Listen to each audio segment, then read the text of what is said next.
on, everybody? Welcome to IndieQuest, the celebration of the indie and obscure. I'm Josh, one of your hosts. I'm joined by twitch.tv/Blinkum himself, Steve. How's it going? What's up, man? Thanks for slamming that notification bell on this podcast and catching this episode as soon as it went live. If you're going to intro me by my, social media bona fides, I feel like I gotta shill as hard as I can. You know, I gotta go hard for the sub. Yeah, definitely. Also joined by the captain himself, Captain Drachma. How's it going, Seth? It is going good. I've got a new mic set up. I sat in the sun all day long, and now I'm ready to just talk about some indies. Yeah, me or too. Go to bed. Oh, yeah. Well, that after, yes. So, okay, something happened to me earlier. I was eating an apple from the farmer, from our fancy farmer's marketplace here, and I was like, "Oh, I got to try this apple out." And it was a delicious apple, and apparently, I ended up eating the sticker on the apple by accident because I was enjoying it so much. I was wondering if this was a unique experience, but it sounds like it's not. So, yeah. I've definitely done that before, or this happened to me not that long ago. What was it? It was something like, when you get like a Hostess, like a Twinkie or something, and it's on like a little piece of cardboard, like it's sitting on a piece of cardboard, resting in the plastic package. It was something like that, where the cardboard was a little more thin than that, but it was the same type of deal. And I took it off the cardboard and I ate like half of it, only to realize that like the cardboard had separated in half when I picked up the item. And so I had just eaten cardboard alongside my treat for half of it. And I was like, well, in for a penny, in for a pound. I mean, I've already eaten this much cardboard. It's just good fiber at this point. Right. I was just like, I felt like a child, because I was just like, I wasn't even paying attention. I was spacing out. We're getting groceries in, I was just kind of munching on an apple while we're doing it. So, oh well, it happens. As long as you just stick to only eating the sticker on an apple, Josh, and not a banana, you should be okay. Because if you ate a sticker on a banana, you really went wrong. Yeah, you got to try a little harder in that case. True. Well, it's summertime. Speaking of bananas, summer. Yeah, that works. It's summertime, so there's a bunch of indie game announcements that just happened. They had about, I don't even know, 25 showcases or something. We're not going to go through all that. We're just going to highlight some indie games that stood out from us, like we like to do during this time of year, or when there's like a Nintendo Direct or something like that. So, who wants to go first? Who's dying to talk about their games today? I'll take one first. I got a whole list of them. I brought enough where I think we'll inevitably overlap on a few, and so I have backups because there was a lot of cool things. So I watched the State of Play, I watched the Nintendo Direct, and I watched the big main Summer Games Fest, and I watched Day of the Devs, but I didn't watch the Xbox show, and importantly, I didn't watch the PC game show, which I actually heard was pretty good. Yeah. So there might have been cool stuff from that I missed, but for me, clear and away, I think the best show was Day of the Devs. It felt like when I was watching that, very rarely am I watching one of these events where outside of like maybe one or two games, every single one is like, oh, damn, I'll play this. Oh, damn, I'll play this. Oh, okay, I'll play this. And so my wish list filled up fast, but I probably have to lean into the rhythm games out of anyone because that's what people would expect of me. So we got to bring up Mr. Records by Glee Cheese Studios, which is a rhythm game. Honestly, I would describe it as like the ball pit of rhythm games. It's half rhythm game, half management sims. So you do rhythm gaming to a bunch of different tracks that all has it. It goes along a track, like it scrolls from left to right or right to left, but something about the art style and the energy of it is a little rhythm heaven-y to me, or like a little melatonin-y, which I kind of like. But you just, you're doing straightforward rhythm gaming stuff, and then in between the tracks, you're managing a record store. So you're going back and like helping out customers and stocking records, and presumably using that to unlock new songs and new records that you're going to go play throughout the day. So it seems great, and a very cool, unique art style. The art style reminds me of Thank Goodness You're Here. Yeah, actually, so it does. Yeah, this one stood out to me too. It was on my list, but I have in my head, I'm like, Steve's going to talk about this one. I knew this one would just pop out for you, but I am just as excited. This looks incredible. It just it leaps off the page as soon as you see it. So yeah. After Rhythm Doctor last year, I'm like, I'm ready for another indie rhythm game now. I specifically didn't put that on my list because I knew Steve would bring it. I was like, I'll look at it again when we get to that. When we get to that point. But yeah, I mean, a very good touch point there with Melatonin. Like, yeah, it is. Thank goodness you're here coded as well. But that very cartoony style is what, and that reminds me of Melatonin as well. I'll take one. I'll take one that I don't think that I may ever play. I mean, it's very possible I will. It isn't a me type of game. I suppose I could play it in the spooky season, but that is Tenebris Somnia. Yes. And it is truly, and the reason I wanted to bring it, I assumed one of us would bring it regardless, but it is truly one of the most unique games that I have ever seen created, and something that I feel like only really happens in the indie space anymore, because AAA will not take a chance like this. But it is basically half FMV and half like 16-bit Planet of Lana style, right? Where you're like running through the levels, or what, Out of This World, or what the heck are those called that were on like PC? Is that like Another World? Or it reminded me a little of like the old Alone in the Dark. Alone like in the Dark. The pixel art almost has like a PC point and click adventure vibe to it a little bit. But yeah, very pixelated, very 16-bit or like early PS1. Yes, right. But it like will literally go, seemingly, I have not played the game, but it seemingly will literally go from being an FMV, being real people in a real situation, to then this 16-bit style like chase scene, which is just incredible. To me, it's like us being 90s, 80s, 90s kids, right? This is almost like taking our imaginations from how a horror movie is, watching a horror movie, into then translating into how a horror game would be of the time. And that is so much fun to me. Yeah, it looks like they're really hamming it up in the FMV too, which I love. So looks good. There's a lot of FMV, even in the trailer, like a lot of distinct scenes. So it's not like, it doesn't seem like it's going to be just like a pixely game with like 2 or 3 FMV cutscenes in there. It seems like it goes back and forth pretty often. Yes.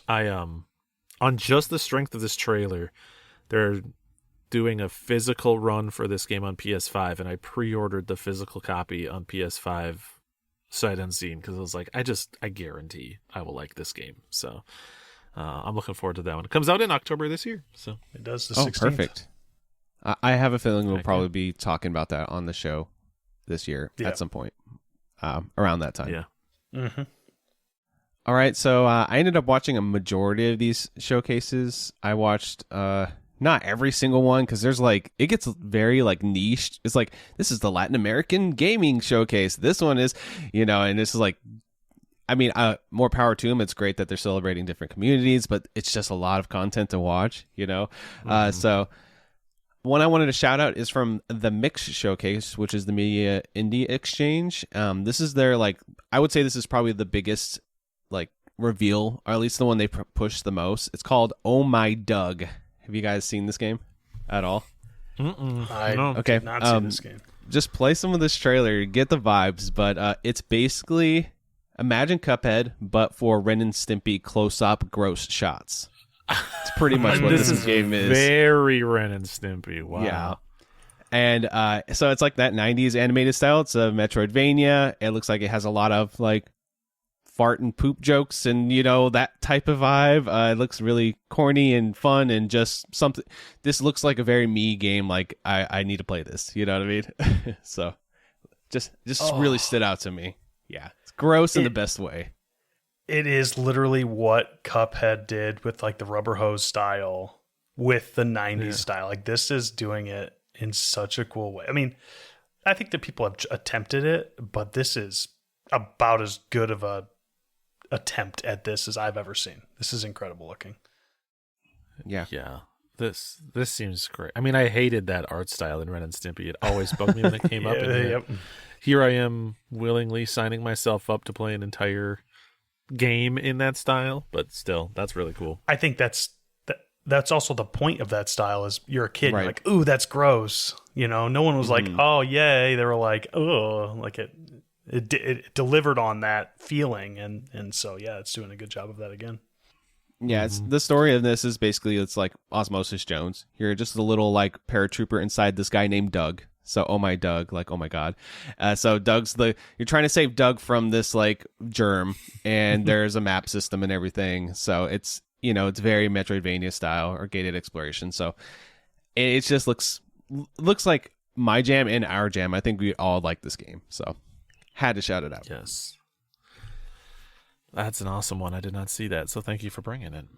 Mm-hmm. I'm going to take one that I think I'm taking the words out of Seth's mouth, but I think all three of us would be into it. Threads of Time. No. Is that on your list? Yeah, of course, it's on my list. Yeah. I was like, looks sweet, but I figured one of us, we'd all have it. Whoever wanted it first could take it, so go for it.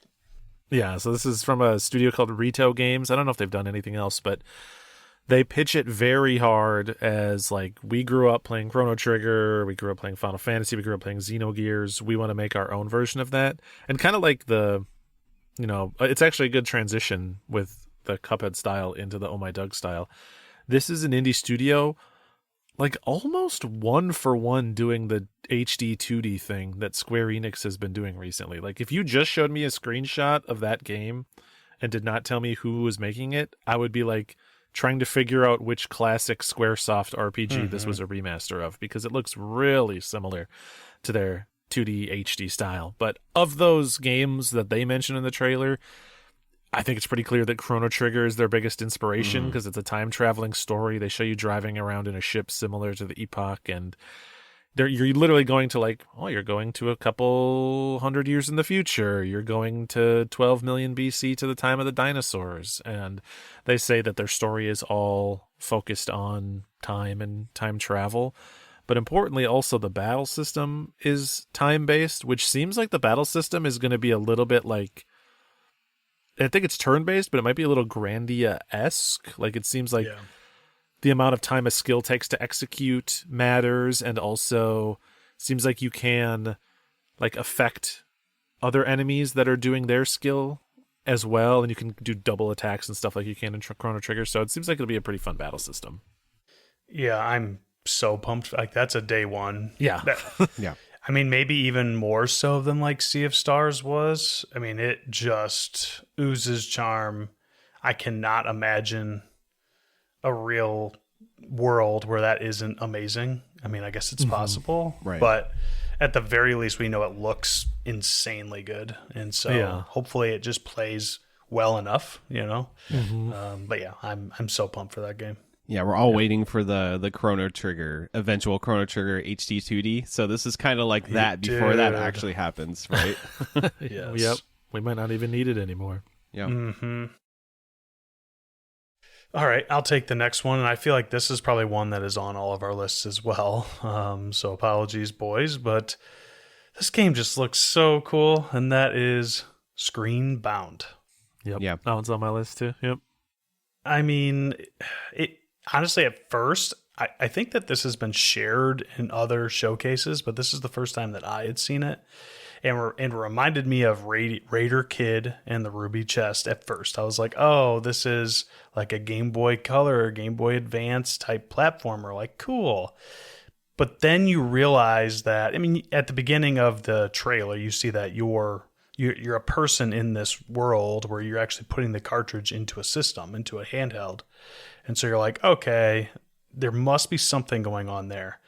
But then you realize that for much of this game, seemingly, you are playing the Game Boy. We'll just call it the Game Boy, the handheld system.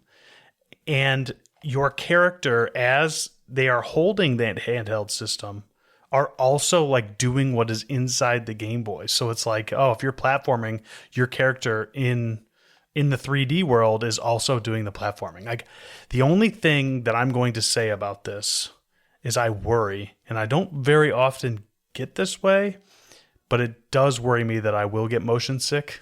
Right. It seems like there's a lot going on, but Yes. it is extremely innovative. I mean, there's nothing else I can think of that's like that. So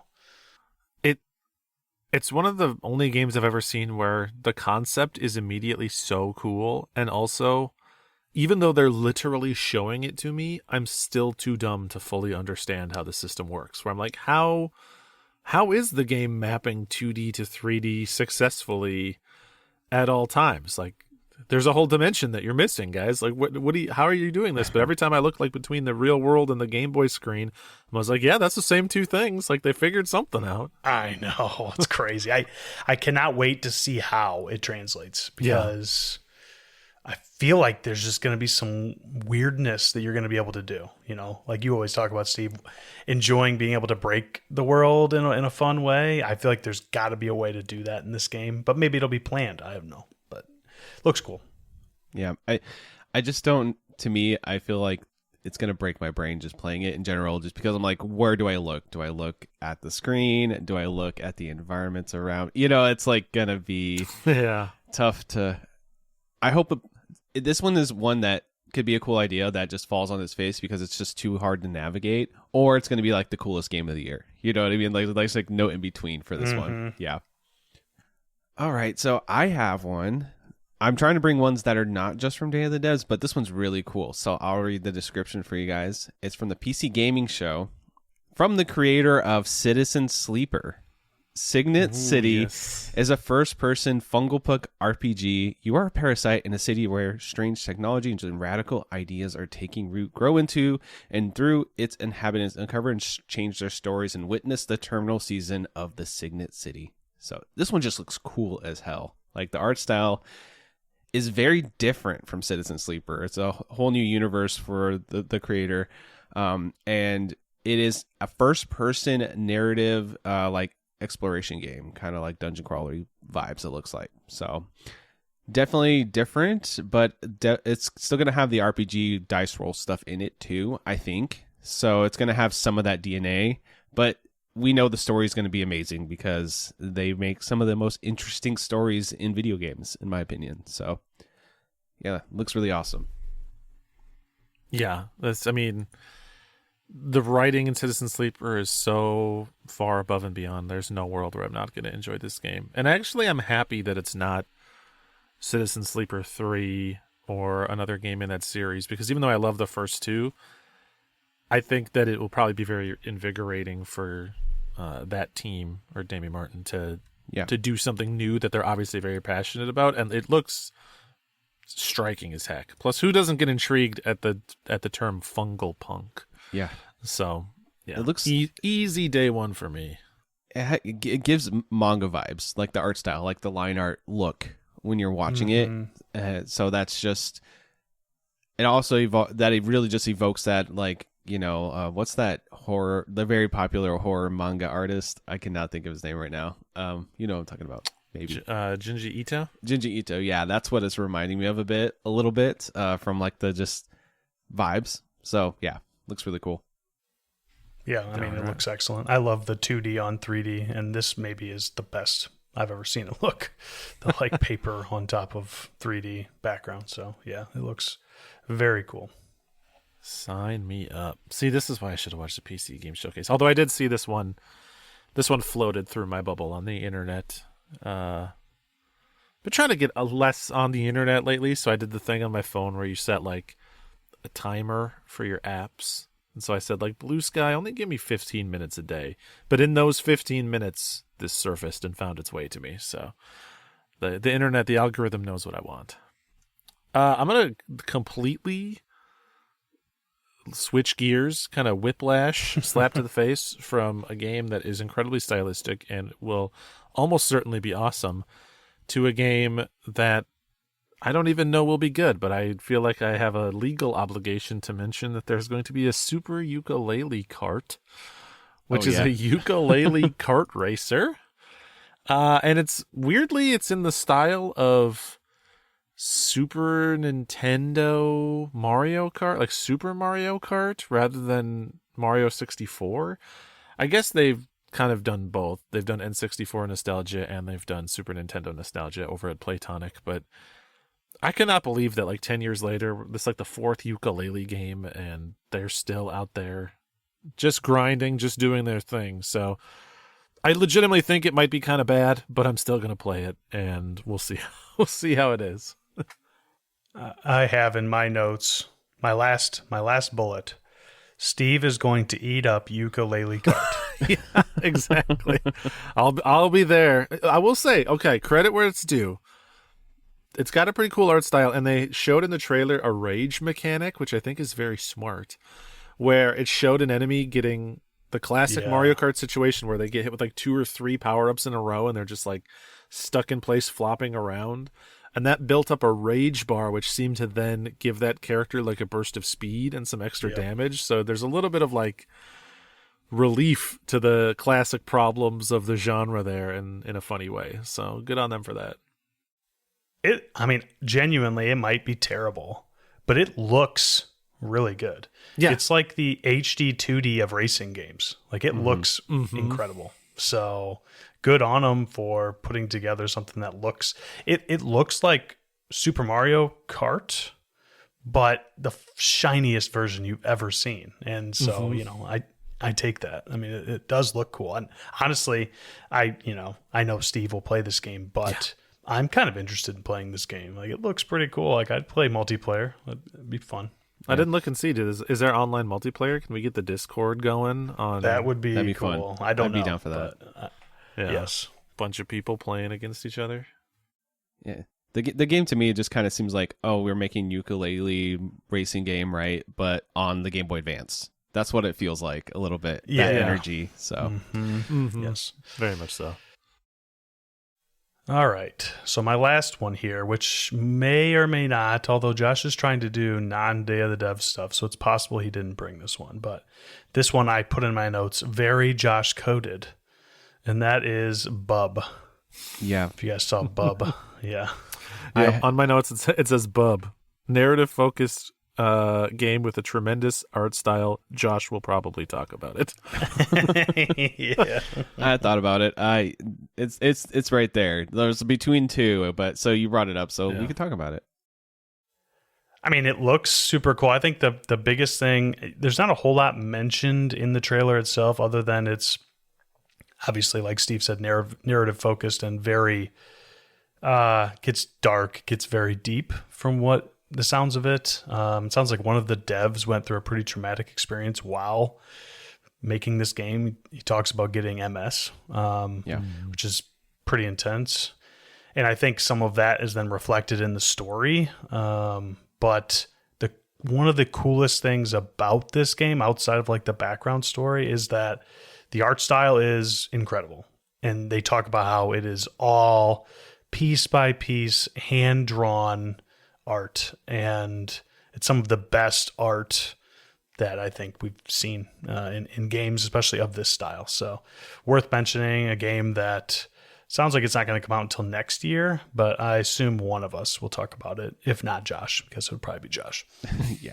Well, I mean, I love the mixed media look, and that's what this goes for, with the construction paper, the watercolors, the sketchy like hand-drawn characters. It's just like you can tell it's made with love, you know, and the story definitely reflects that. And it's let's just say AI would never, you know, like never ever in any world come up with this, you know. So yeah. All right. I got another game. This one is I'm between two, so I will shout out this one as my third, but then I'll just do we can do like a quick round of if it's just like a short off the dome if any of them still stood out or whatever. Anyway, did you guys see the trailer for Bad Magpie on the Xbox Showcase? I did not, no. Someone mentioned in passing that it might be something I would like, but I have not seen it. What's your guys' opinion on Untitled Goose Game? I have never played it, but I know that it's good. I've heard it's good. So this is kind of that, but you're like a blue jay or mockingjay, basically. And Or Magpie. It's in the title. Yeah, you're a magpie. Yeah. You're like a cardinal or a crow. You're some kind of bird. I don't know how we could ever find this out. All right, I'm leaving. No, okay. So it's kind of same idea. There's puzzles in the environment, and you're just this little shit magpie screwing with people and solving these environmental puzzles. And there's something about a big glowing star at the end, which is probably something to do with some type of story that's in there. But I like the art style. It's very colorful and cartoonish and just whimsical, and I think that it'll be a good time for, it feels like a very IndieQuest vibe game, honestly. I feel like any of us could play this and have a good time. It does look like a very IndieQuest game. It just makes me think it's so interesting. For years, obviously there's a lot of original fantastic indie games, but there was definitely a segment of indie games that we liked this AAA game growing up and we wanted to make our version of it, right? Like we saw a lot of pixel art platformers and a lot of games kind of trying to do the like Super Mario 64 3D platforming thing. And it's just really interesting to me that it's been enough time and there's been enough like kind of indie mega hits where now we're seeing a wave of indie games that are saying we liked this indie game in the past and we want to do our version of that indie game, right? We're getting Ren and Stimpy Cuphead, we're getting Magpie Goose Game. It's cool to see that we're like, it's like we're in third generation wave of indies here in a way. Yeah, this one was kind of fun because it's like, you're in the middle of the Xbox showcase with like just Gears of War, we're bros shooting things, and then you can see Halo. It's like, yeah, we're bros, we're gonna shoot this guy, and then here's this little magpie in the middle of all this, So it was a nice change of pace. But yeah, it looks really cool. It really does. I wanted to shout out one other one from that just because the art style will grab Steve. Have you seen the trailer for Vivarium? It's very Ghibli-esque looking.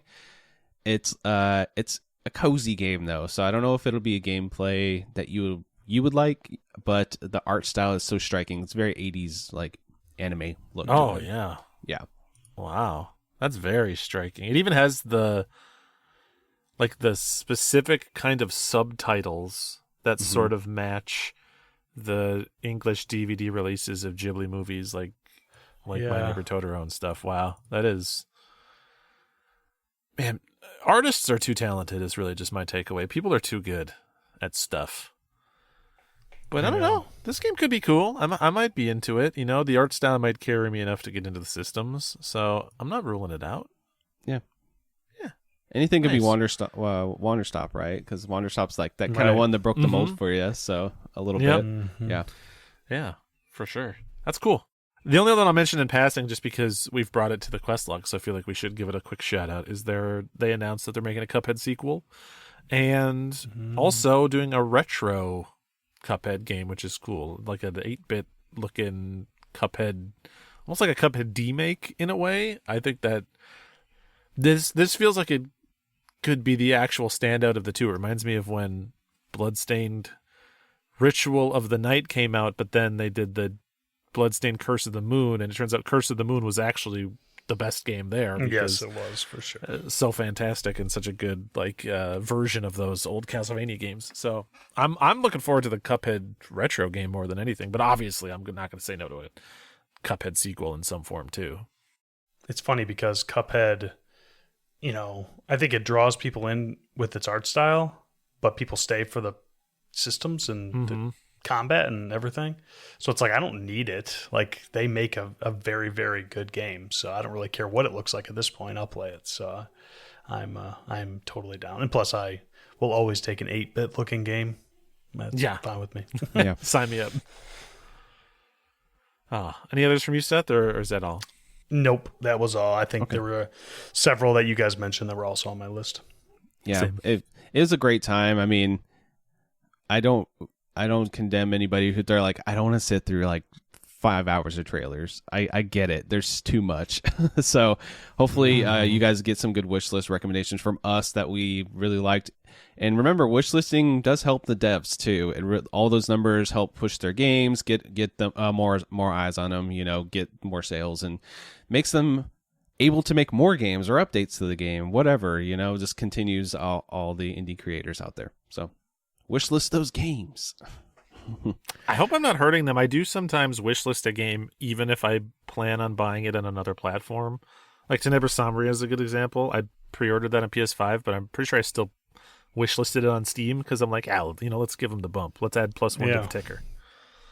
All right. So what we do on this show is we bring games to our ever-growing list of indie game recommendations called the Quest Log.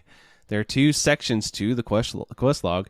The main quest, which is an easy recommendation. This game could be described as an incredible experience, a masterpiece, or a certified banger. It's one you can ask, your mom, your dad, your stepdad, your pet iguana. You can tell them, hey, this game's awesome. They're all going to have a good time with it. The iguana might have a little trouble with the controller, but you guys will get through it.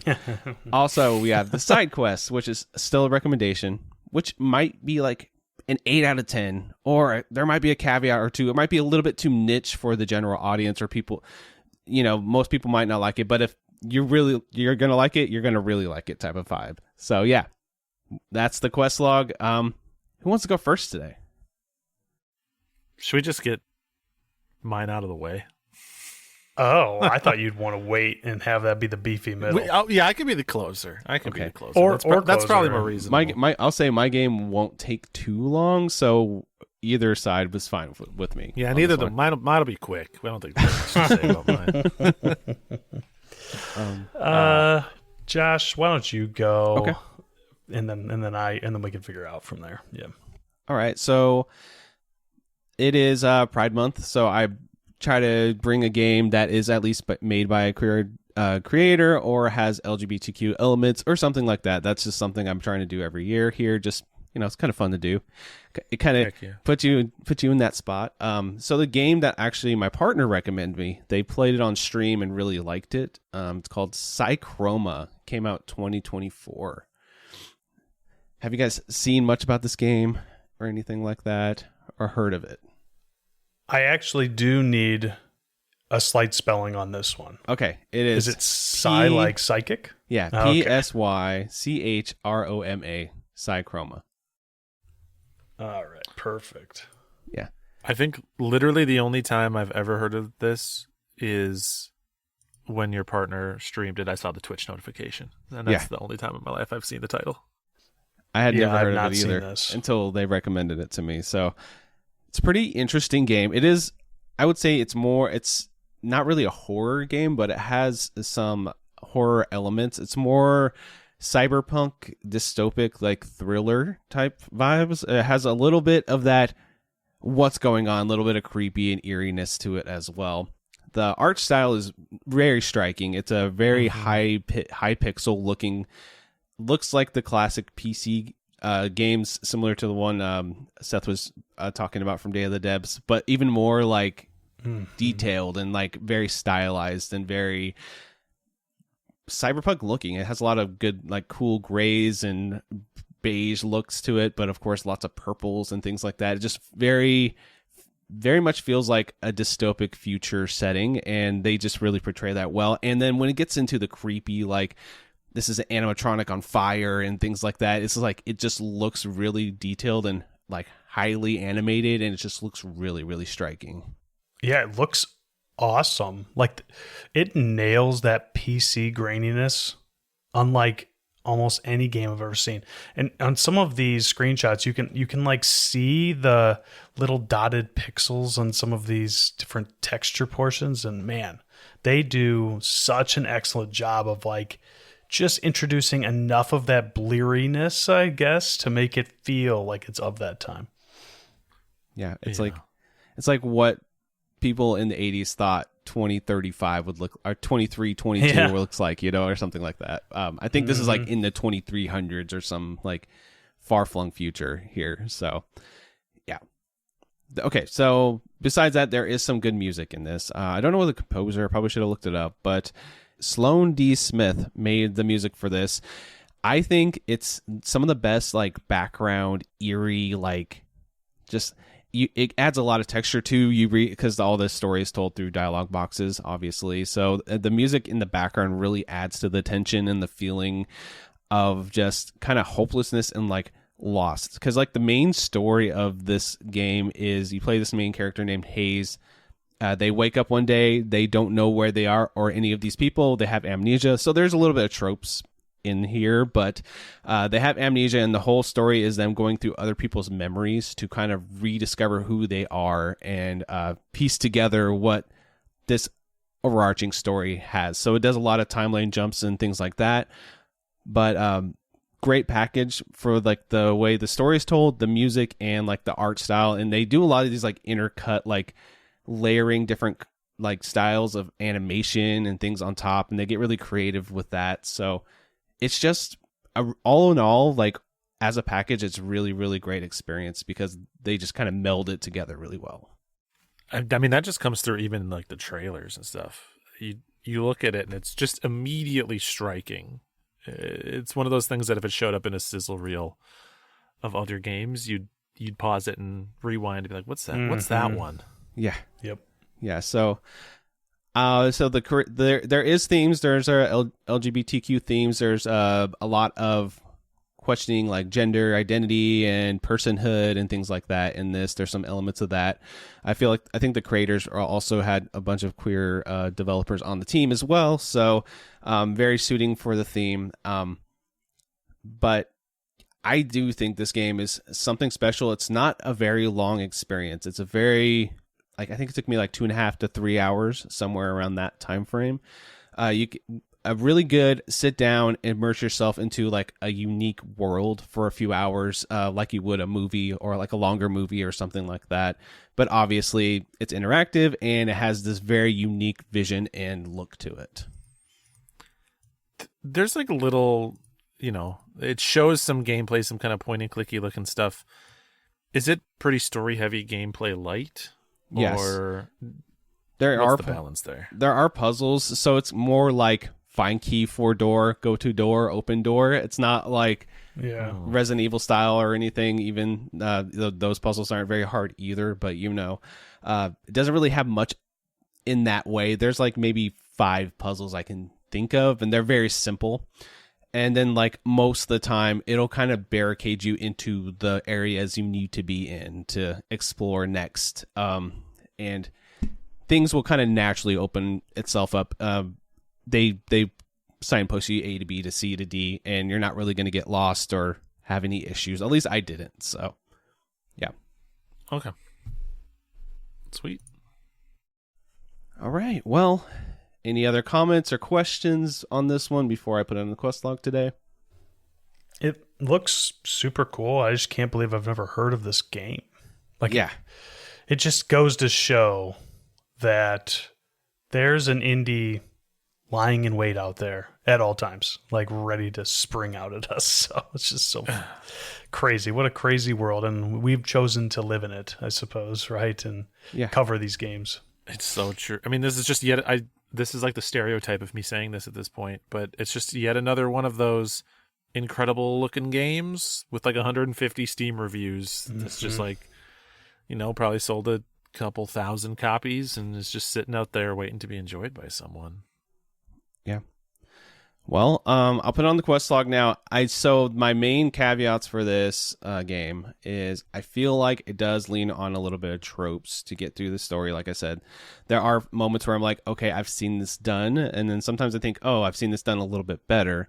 But I think because of how unique the experience is from the storyline and the way it kind of tells its story through all the different thematic elements and the jumping between time, and then I think the art style and the music all together just kind of make it a very special experience. So it was kind of teetering between a side quest and main quest, but I think that I'm going to fall a little bit more on the main quest for this one because I just really enjoyed the 3 hours I had with it. And I think it's highly recommended if you just need a nice quick beat and enjoy a really good story that's going to like leave something behind that you're going to be thinking about for a while. It has that kind of message to it. So it's a really cool game.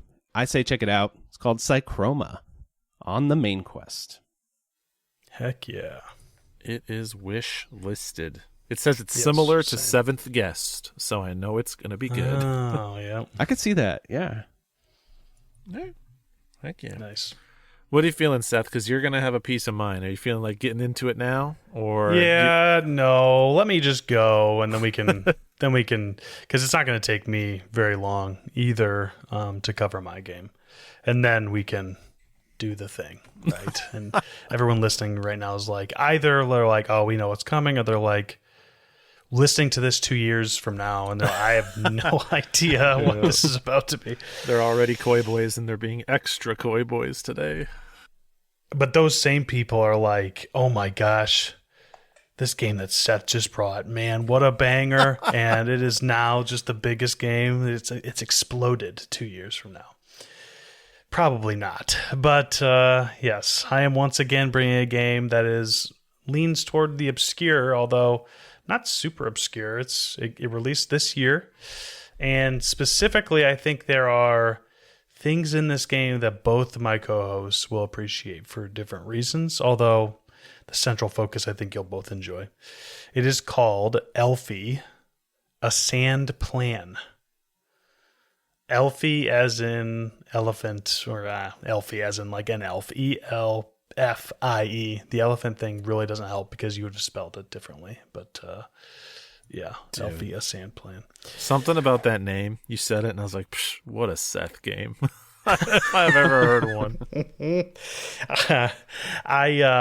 To be honest, this is another one I found organically, but I don't even know how I found it anymore. It was like a week ago, and I found it as I was trying to figure out what I was going to play. But while you guys are looking at some stuff, it released this year, May 12th, so 2026. It was developed by Press Elephant and Souls Atelier. And I do want to read the blurb on Steam about these devs, or the dev, I guess. And it just says about Pressed Elephant. Pressed Elephant is a small two-person independent team that collaborates remotely. Solomar, based in Quebec, is Elfie's core developer, and Silent Swimmer, based in California, is Elfie's composer. Both are driven by creativity and share values in regards to creative freedom and creative ownership. They are firmly against generative AI at any stages of the creative process. I know a lot of people out there probably enjoy hearing that, but the main reason I wanted to say that is because one of our friends, Potomax, is from Quebec and often likes to try out games from his own region. And this is just very lucky. I wasn't seeking it out, but when I read it, I was like, oh, cool. Another game from Eastern Canada. So, but you guys have had a chance to take a look. Now I'll say what the genre is, and then I'll ask you guys how you're feeling about what you see. But I'm calling this a 3D blueprint sandcastle building puzzler. Another one of those. God, don't we have enough of them? So you guys have looked at a couple screenshots, maybe a trailer. How we feeling? What are you thinking? It looks very cozy, I would say. Immediately know I would like this game. 100% guaranteed. It also looks, maybe because it's like Picross 3D, it feels like it could have been on the DS. Like it's giving me DS energy. Yes, Picross is such a good touch point that I did not even think of until you said it. That's amazing. And I think it's because Picross, well, I don't know. I shouldn't speak on it too much because I've only played so much Picross, but this game feels like maybe a step ahead, like in a different direction, or in the 3D direction, I suppose, versus what Picross does. But yes, specifically for this game, the reason I think both of my co-hosts would like it, Josh literally said cozy, and that is exactly why I think Josh would like it, because it is. Elfie, the character, is just very like the nicest little balloon elephant you've ever talked to. Always very friendly. Always asks you how your day is every time you log in, stuff. I mean, very cool. And then Steve's side, and I think Josh would also appreciate this, but this is a puzzler, and it is a somewhat unique puzzler in that it literally will give you a grid and tell you how to build a sandcastle, but then you have to figure out how to build it based on the side it tells you to build. And we'll get into that more as we get into gameplay. I'm going to get through some of the other stuff here quickly first. So the boys kind of mentioned it already. It is a cozy looking game. I call it Dreamcast and 90s PC had a baby, is what vibes it gives me. It has some of that CRT filter that you can put on there, but it also has very blue blues. Like the ocean is always in the background as you're building this sandcastle, and it's just the bluest thing you've ever seen. And look up screenshots if you haven't. Music, really catchy. I wish there was more of it. And this is like a music pacing thing, I guess. But as you're playing through the many levels in this game, I think there are like 180 different puzzles that you can do. As you're playing through it, you get music the entire time, but it takes, I would say, too long to get more songs. You eventually get like a little boombox, like a little 90s boombox that we all had in our bedrooms, right? And you get CDs that you can put in there. But I feel like I listened to the same song for a couple hours to the point where I was like, well, maybe there aren't other songs in this game. And then you start getting other songs. And I was like, oh, I wish I would have had more songs like hours ago, right? So I could have switched.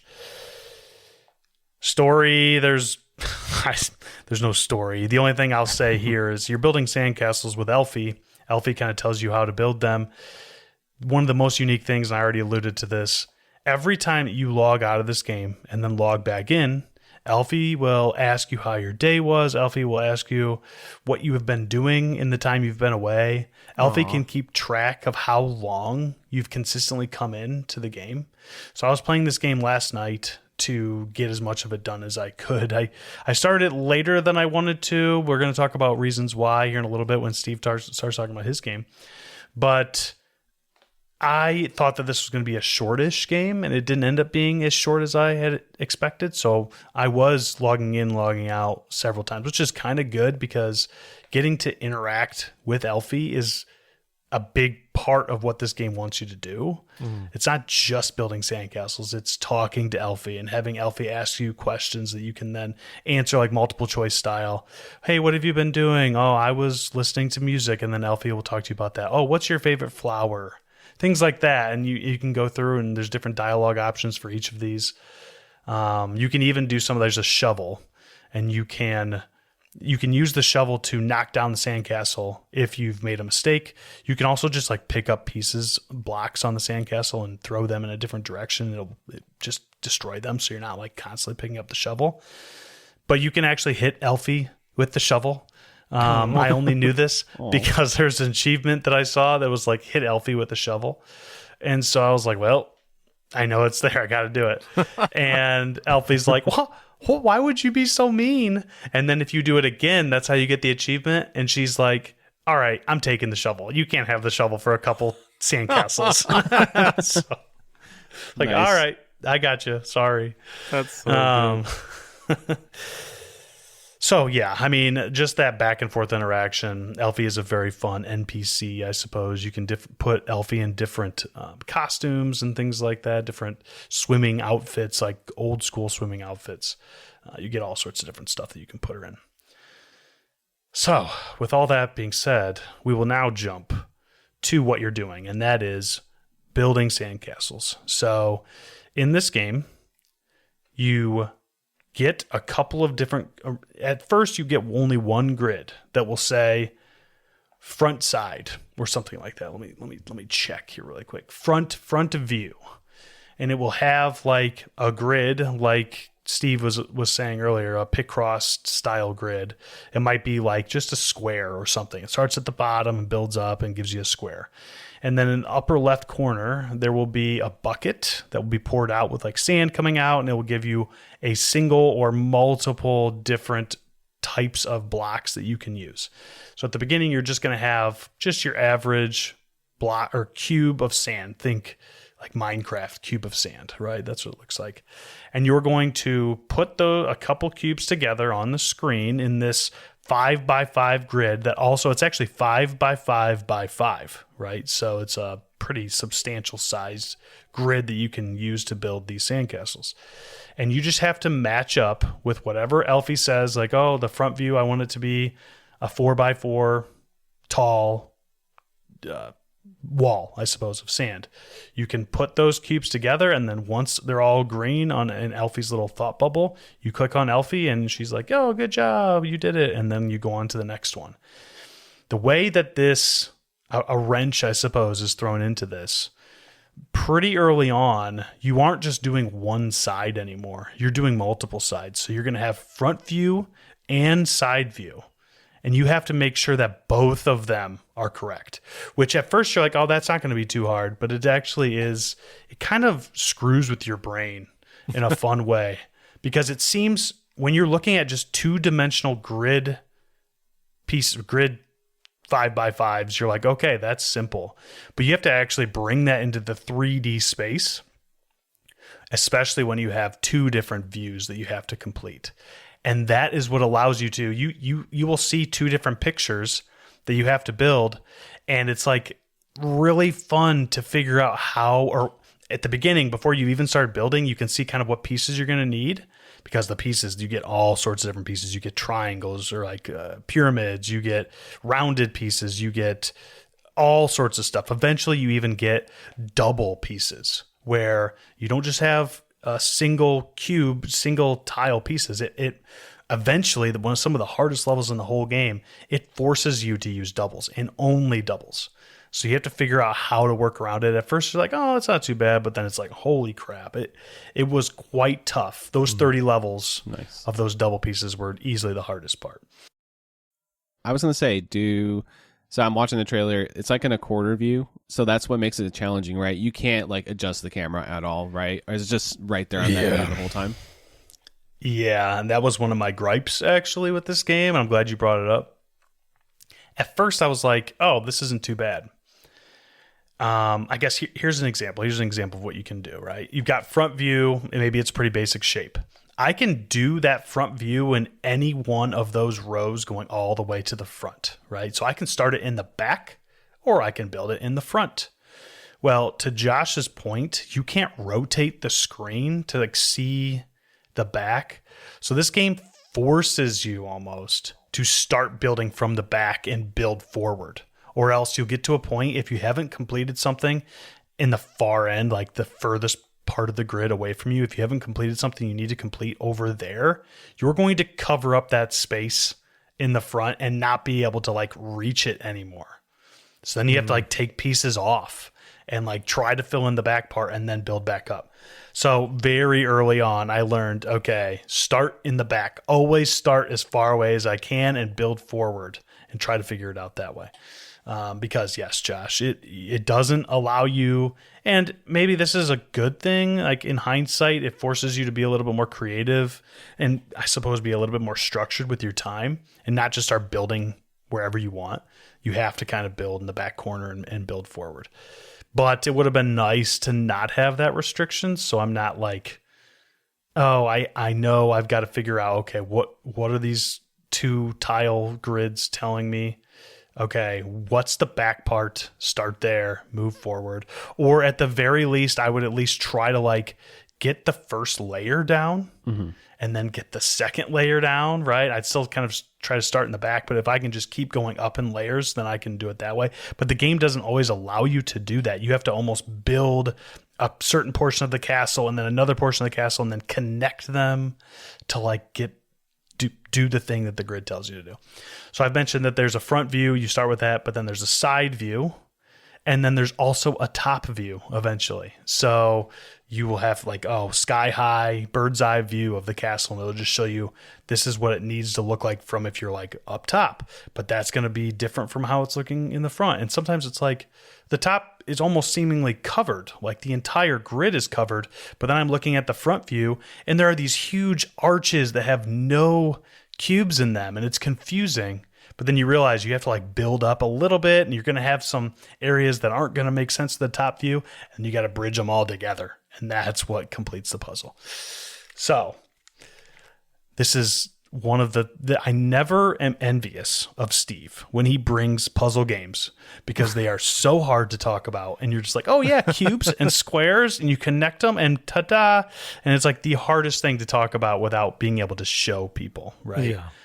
But hopefully I did a decent enough job that people out there at least sort of understand. And I beg you to go and check out Elfie. Like, go look at the Steam page for Elfie, a sand plan. Currently, it's only got like 129 very positive, 100% currently reviews. It only released, a month ago at this point, but very cool, very unique game. As a person who doesn't play quite as many puzzle games as some like super puzzle lovers, this was a very, very cool, very fun game with some minor caveats, with some minor restrictions. I think the other thing I'll say in terms of a slight caveat, I mentioned that there are double pieces.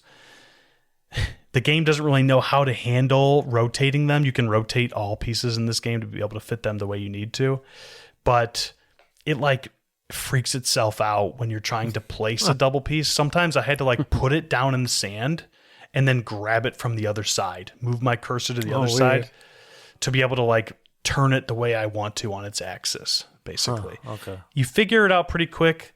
At first I was like, I can't even put this where it wants me to go. It tells me I can't. And then you figure it out pretty quick. Oh, I need to grab it from its other end and then adjust it that way. I don't know. It's crazy. Anyway, do you guys have any other questions before I put Elfie on the quest log? I don't have a question, but the people are showing up for Elfie, okay? I was looking at the reviews, just in the first handful of reviews. Get this for Elfie. Elfie deserves all the love. I love you, Elfie. You make me maternal. All caps. I will die for Elfie. Mm-hmm. It's like the first 8 reviews. Elfie is truly one of the most adorable characters that has ever been in a game. He looks fantastic. Actually, this developer is making a game. I only know this because I looked through like Pressed Elephant's dev page on Steam. They are making a game just called Elfie. That looks like a 90s PC type game where you're just hanging out with Elfie and doing stuff with Elfie. So heck yeah. I'll also check that one out for sure. Yeah, only comment I have is the game's only $7. That's pretty affordable. Oh, yes. Yeah, it's cheap. And there's a demo. Like, if you want to know kind of how the puzzles go and you're like, I'm not sure if I'm going to be into these puzzles.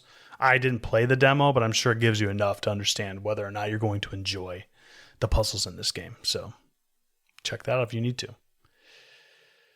But with all that being said, I will put Elfie, a sand plan, on the quest log. I kind of wavered back and forth on this one.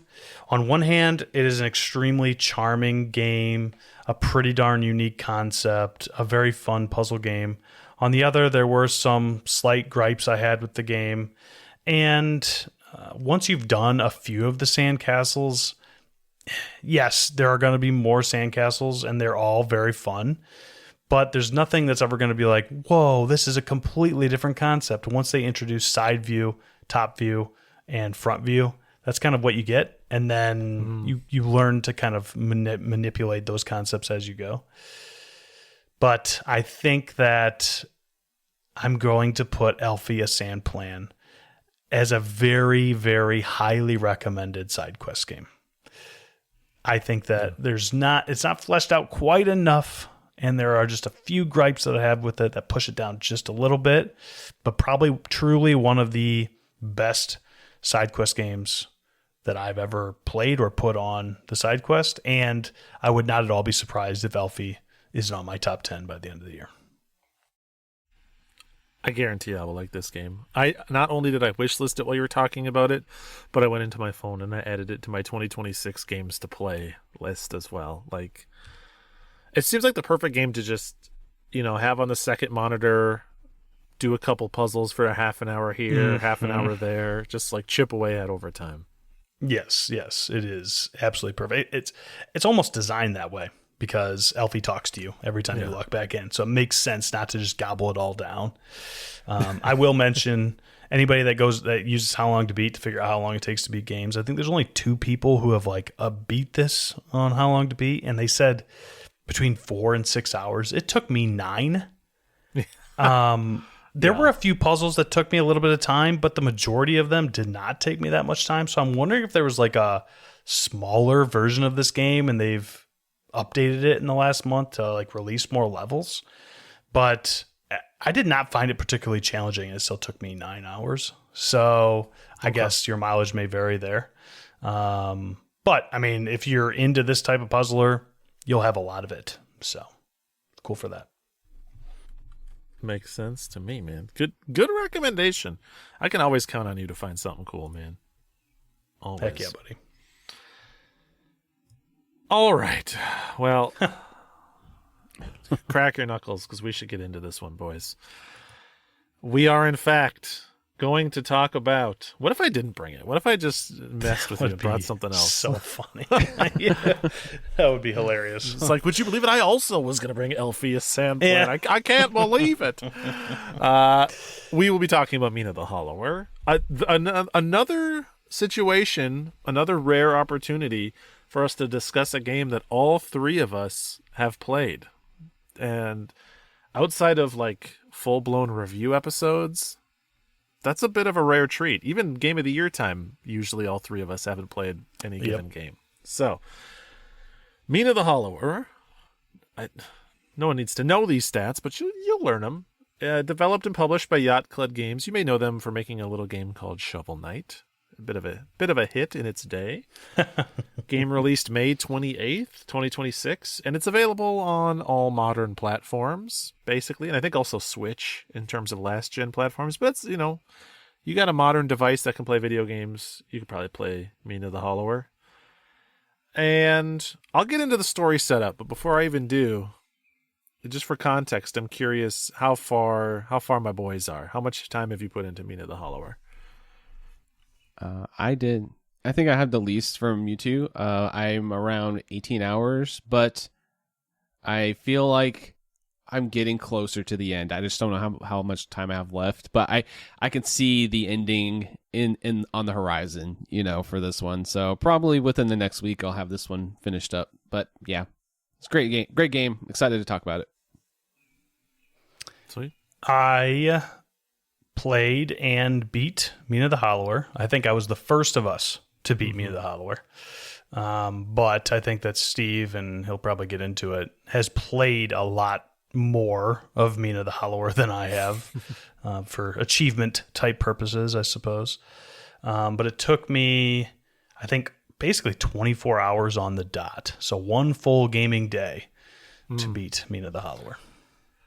I actually don't know how long it took me because there were some situations where my game just got left running. Like my final hour clock when I was all said and done and finally rolled credits was something like 49 hours. And there's no world where it took me 49 hours. Now I did play a lot of it and I did do basically everything in the game, but I would wager it was maybe 30 active playing hours that I actually put into it.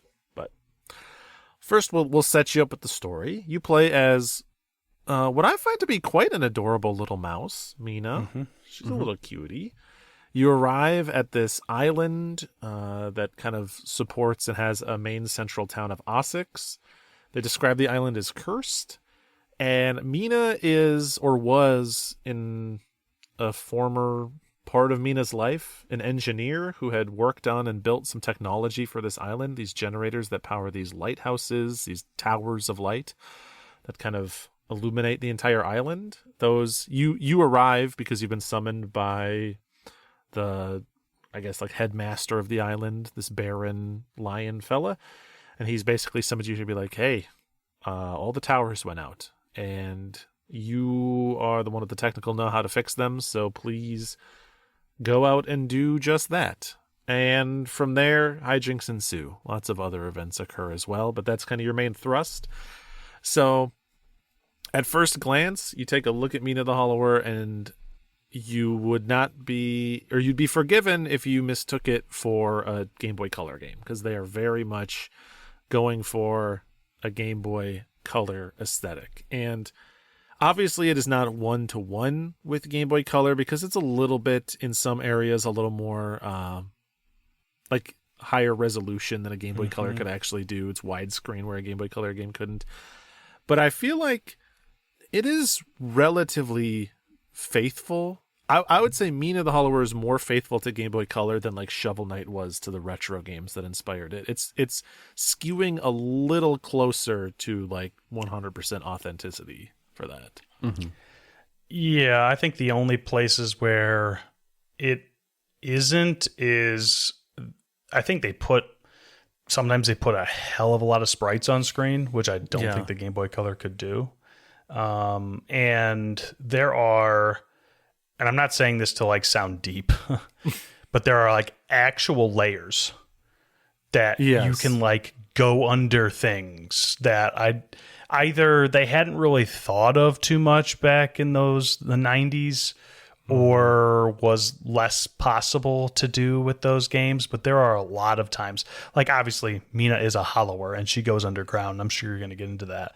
But you can also like go under, there are bridges all over the place that you can walk underneath, which I don't remember that very often happening in GBC adventure games like this. So and the animation is just immaculate, especially when you reignite those towers and it's just like glowing and pulsating and like a bunch of like cool animations that you wouldn't see, a little bit of modern flair with the retro, especially with the boss fights and stuff. A lot of cool areas like with movement you wouldn't have been able to see back then, but like it's the best version of that you possibly could do, right? So it's gorgeous. Like honestly, I love the pixel art and the art style and the color palette in every region is very unique. It's just a very well done game visually.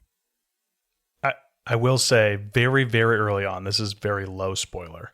You see a boy with a kite flying this kite over this river. And that, as soon as I saw that, I was like, oh my God, that is so Link's Awakening. Yeah. It is so Link's Awakening. It's just, I don't know what it is about it, but just like the animation and it was like, oh my God, it's transported me back to a time when I was a little kid. So it really delivers on what it's trying to set up to do. And the one little detail, and this, I know this sounds like I'm praising something so minor and specific, but as someone who grew up with Game Boy Color was my first handheld. The way that, one, it's all tile based, and two, the way that certain tiles, like trees or something, where there's empty space around the object, will be like a flat color underneath in the way that it would be in Game Boy Color because they can't do transparency, and so it'd be just flat shaded to make a perfectly tiled square. And when I saw that they were doing that with stuff, I was like, okay, all right, they get it. Like they did their homework on this one. And there's other subtle stuff too, like the way that almost every character and enemy in the game, like their sprite only uses maybe 2 or 3 colors, the way that a Game Boy Color game would have very, very low color enemies. And they break that rule sometimes for like bosses and effects and stuff like that. But by and large, whoever you talk to or fight, you can tell like, oh, they were trying to feign a limited color palette. Even when Mina changes her cloak eventually. Yes, that's true. Yep. She also just changes color. Like her mouse self is also a different color now. Yeah, like her shadow, her shading also changes colors. Same as if you put on cloaks in Legend of Zelda. Yep. Okay, well, let's get into the gameplay loop a little bit. There's a lot of systems, and it's tough to know where to start, so we'll just break it down and we'll see where it takes us. As you start, immediately it gives the appearance of a Legend of Zelda game, like we were saying. But interestingly, different from one of these, one of the Oracle games or Link's Awakening, or any game in this kind of top-down Zelda-ish view. It's very Zelda-coded at first glance. It does not lock you in to just choosing at the start of the game a sword. In fact, you can actually choose from 3 very distinct weapons. You can choose from what the game calls daggers, which are the closest to swords, but they have some like key differences from what a sword would be. You can choose from a hammer, which has this kind of like charge attack, so it's kind of like your slow, strong weapon. And I don't even remember what the game refers to it as. It's a mace or a whip. It's like a whip mace. Yeah, I think they say mace. Ball and chain, basically. Yeah, exactly. I went with mace. And I think, Seth, you went with daggers, right?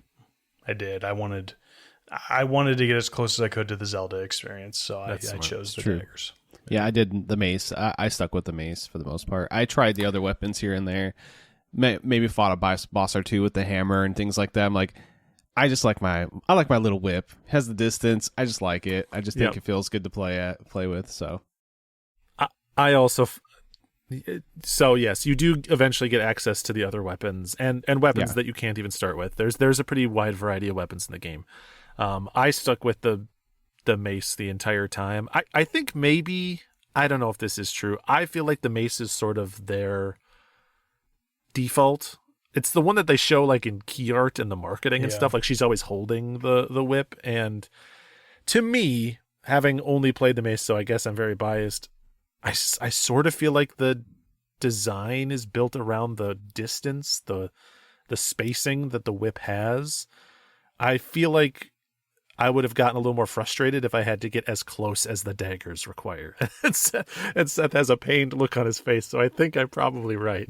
I just don't know if we want to get into difficulty right now. I don't know if that's going to be... Yeah, we'll get there. We'll get there, because there's a lot to talk about in this game in terms of difficulty and systems that will become apparent. It's not just a Zelda game, but many folks might already know that. So we're talking weapons, so we'll talk combat, and then I'll get into the exploration.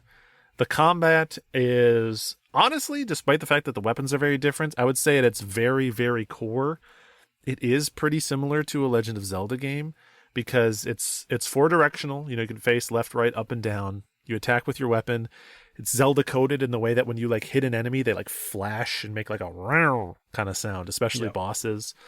And you have, in addition to your main weapon, which has multiple different attacks often, it has like a attack, it'll have like a charge attack of some kind, or it'll do something if you hold the button down.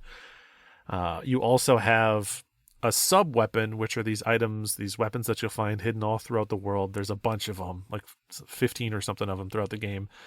Very reminiscent of the Castlevania sub weapons, so the cross and the holy water and stuff like that.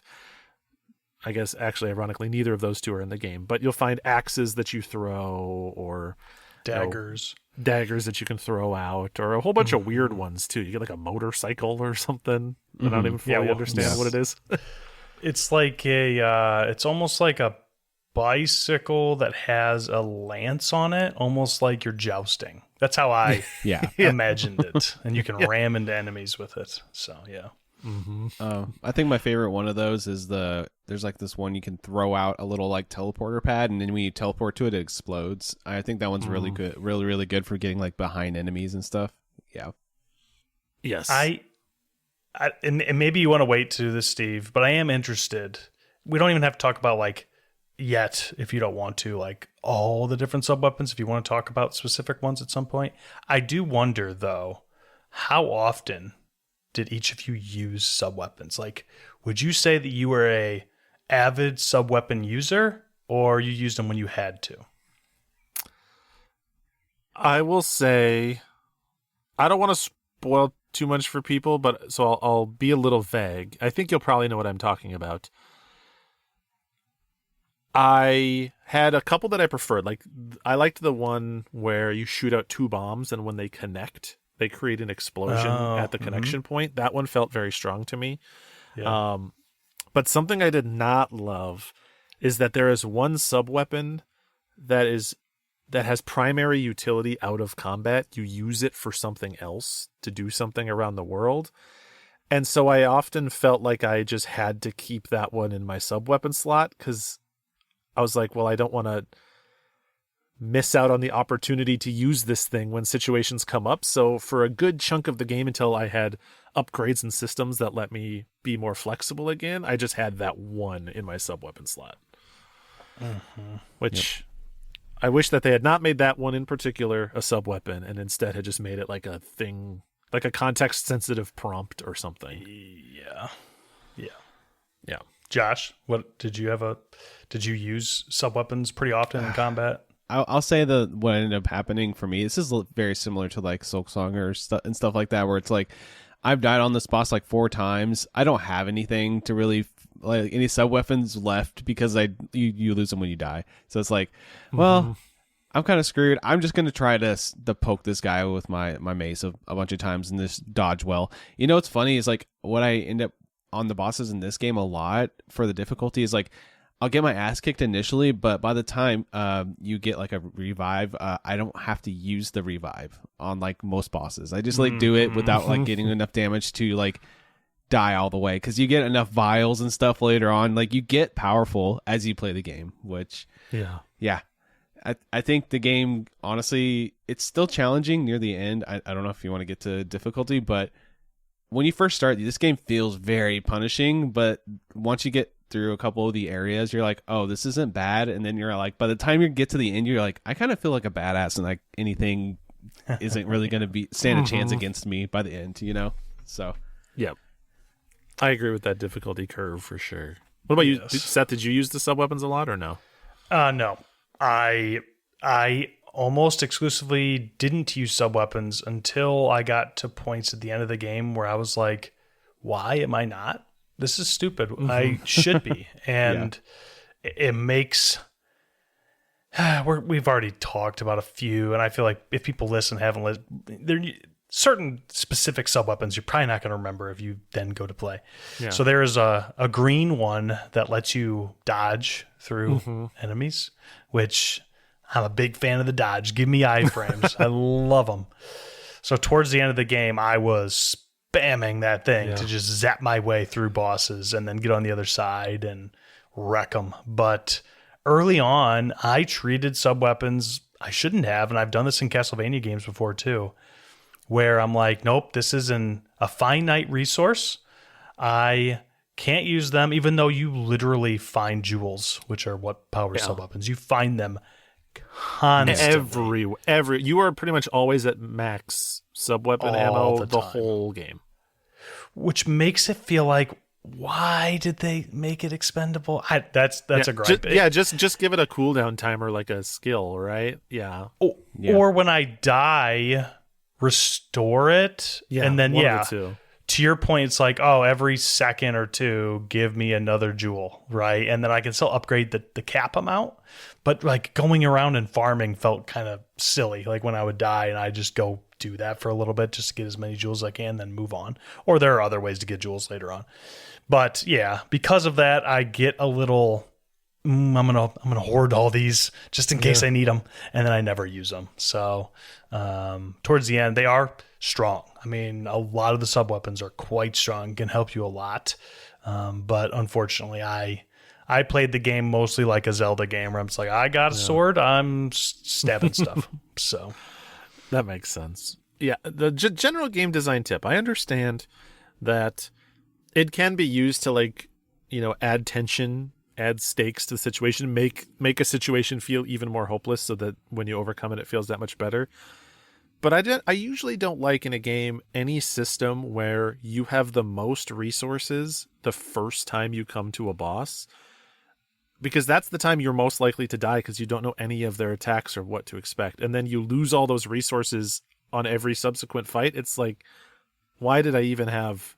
Like, it would feel better if when you walked into a boss room, they just disabled sub-weapons. So you'd be like, okay, I'm not allowed to have sub-weapons during a boss, instead of losing all your ammo, and then you have to think, like, do I just brute force this? Do I run back and forth between a few rooms and, like, try to farm sub-weapon ammo? And again, this is another... Almost everything that I say about this game where I'm like, this was a bummer, there are, like, upgrades or systems later that mitigate the problem. Yeah. But you don't get it for a while, and you could miss it, so... Right. Yeah, to me, and I think probably more people have played the game I'm about to mention than this one, since this one's brand new. But it does kind of have, in more ways than one, and we'll get into some of the other ways, it has that Bloodborne problem with, in Bloodborne, your healing source is blood vials, and they are finite. You can use them, and then as soon as you do, and then you let's say you take 5 deaths on a boss, now you're out of them, and now you got to go find a place to farm them again, and then go back and try the boss again. It's just this rubber band. I don't think Mina does that nearly as bad, though, because in a lot of places you can just go get jewels back up very easily by Mina allows you to farm jewels in like a patch of grass, for example. Maybe you get 5 to 10 of these jewels that restore your sub weapon, and then you can just jump back into the hole, the save hole, and then pop back out, and it's all there again. You just go farm it again. So it's still like, why? I mean, it's an extra 2 minutes I didn't need to spend. There probably was a better way to use that time, but I'm not knocking. I mean, this game does so many things right that's why I think we pick certain things apart. I'm going to keep picking as we go, but yeah, I think that is. For some reason, I think that's relatively common for this game. People have a lot of little picks about Mina, and I think that they're relatively fair. Getting back to combat, the other major, there's two major components of it still, other than what we've already described. One is Mina is a hollower, and that means that Mina can jump into the ground. And this is not just combat, this is used constantly all throughout the game. It is the ability you have like a half second to a second sort of like little jump animation, and then Mina will dive under the ground, stays underground for a few seconds, and then will automatically pop back up out of the ground. It's used in combat and in exploration. In exploration, it's used obviously to go under certain objects in the environment. It's also used when you pop out of the ground, you jump like further than Mina does with her natural jump, and so it's used to cover wider distances and do some traversal. And then in combat, it's Mina's version of a dodge roll, basically. And so you will be regularly, and I think where a lot of the thrill of the combat in this game comes in that makes it feel more energetic than a Zelda game, is you'll see an enemy preparing an attack, and you'll have enough time usually to dive under. Maybe they charge at you, and you burrow under them, pop up behind them, get a few hits in, and start moving around. It's also, you move underground, I don't know, like twice as fast as Mina does on ground. And so you pretty much, as long as you have that half second to a second to dive underground, you basically never just want to walk in the game. Like anytime you're moving or repositioning in battle or even out of battle, like, because it's the fastest way to move, you're just bunny hopping in and out of the dirt constantly. It's like Ocarina of Time when you're going, yeah, as you're just rolling. Yeah. It's the same vibe, same energy. Yep. So I played the game very different than the two of you, apparently. Because, Okay. and I think probably a lot of people did this because I've seen some detractors online of the hollowing, I suppose. Mm-hmm. Steve has mentioned it, but I think the thing that must be mentioned is there is a weird and hard to get used to delay in your dive.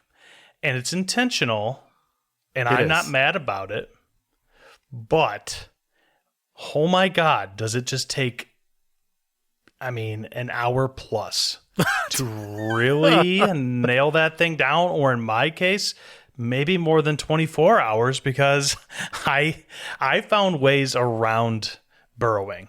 Eventually, I got to the point where I was pretty good at it, and it almost demands you to, I guess, a little bit kind of memorize enemy timing in their attacks, which is very unlike Zelda games. Yes. It's pretty clear from what we've talked about, and I'll mention it now because it's relevant to my point. The other big inspiration for this game is Souls games. You're playing like a half Souls, half Zelda with a little Castlevania seasoning thrown in on top. I don't want to it's hard for me not to accidentally fall into the territory of strawmanning the detractors of the game and telling them that they're wrong, because that's how they felt. That was their experience. However, I do think that because there's Souls DNA in this game, people have built up a certain muscle memory to playing Souls games where the guy winds up really slowly, a big axe attack, and you have to wait, hold, and the second that axe is an inch from your face, that's your moment to dodge out of the way. And I think a lot of people played Mina with that muscle memory and were pissed because every time they do that, they just take an axe to the face. Yep. Mina is not reactive like that. Mina is more observation based. As soon as you start seeing that axe come up, that's your moment to dive underground so that when the axe attacks finishes, you're off to the right of them and can get two attacks in. Yeah, because as soon as the enemy starts their attack, they are locked in place. Gives you time now to react, move out of the way. What I did, and I'm not going to go into specifics, I'm sure you are, Steve, is I found ways to make Mina faster. Yep. So I wasn't, and eventually I even made her burrow better too. But I made it so that I prefer the Zelda style of movement, and I maximize that. Something that this game does is it makes it so the enemies can feel oppressive. Yeah. In a way that is like, I'm just not as fast as them, and it seems so unfair. Mm-hmm.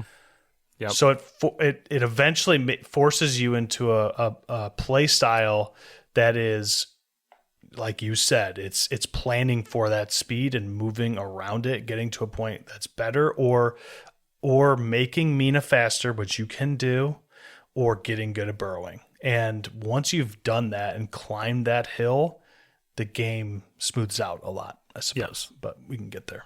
Yep, it totally does. The last part of that, and another, I think, friction point for people in the game, is the health system. So it uses the closest example would be Bloodborne, again, which we've already mentioned, where Mina takes damage. You have these vials that are essentially Estus flasks from a Souls game. They're, you have however many of them that you have on you. They deplete every time you use one. Every time you get to a checkpoint, the equivalent of a bonfire, all of them recharge. So that style of health system. But you can't just use one to heal yourself whenever you want.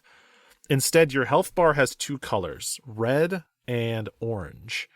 And you only heal the orange portion of the health bar. And you only build up the orange portion of the health bar by attacking enemies. So every time you deal damage to an enemy, it refills some orange health. That's not actually health. Like, if you're at 1 HP and you don't take any hit for like a minute and you're only attacking enemies, your health bar will completely fill back up entirely orange, but you're still 1 hit from death. That orange health bar only represents potential future healing. And the next time you use one of these vials to heal yourself, you will heal all of your orange health. Which means that if you're in a bad way, you need to play twice as well for a little while in order to recover your health, which seems on its face bad, and maybe people don't like it, and I think that's fair. I loved it because it created so many situations where I was like desperately clinging on the edge of my seat. I would be 1 hit from death, and I'd like be desperate. I'd get 2 attacks in, and I'd use a potion that was healing like maybe 1/20th of my health, just enough to get me 1 extra hit. And I'd dodge around, take a hit, and I'd be like right on the edge that entire time until finally I found an opening and like could heal up my entire health bar again.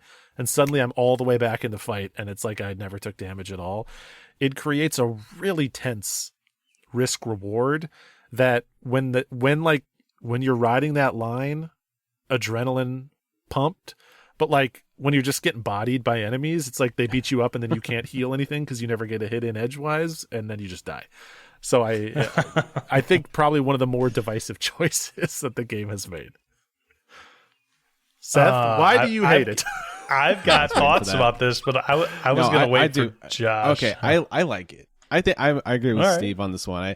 I think at first when you start realizing what it is and you're not really used to the platforming and you're like your health is just dying, you can't do anything because there's no enemies in the room and you're just falling in pits. You're like that's very frustrating for sure. It's like, why can't I just heal? Why don't? Okay, the thing they have could, this. The one thing they can do to fix this is if they fell in the pits and that just turned to orange or something. It's like, so you see, that would just fix it. The whole. If they did that, I think 80% of the people that dislike Mina would like Mina now. If you just made pit that one change recoverable and a little less mean. Okay, in Mina, you're jumping over a lot of pits, and you fall in a pit.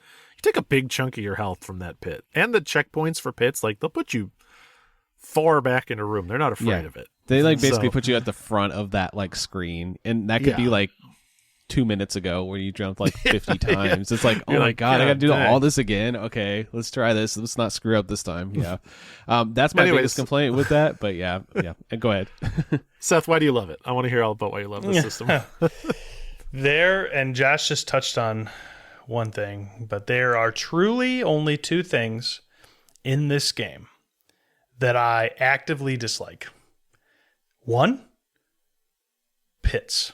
I don't hate the pits. Like I'm fine with falling in them. I just think the punishment for falling in them is bullshit. It's a little Like too harsh. It is overtuned. It's mean.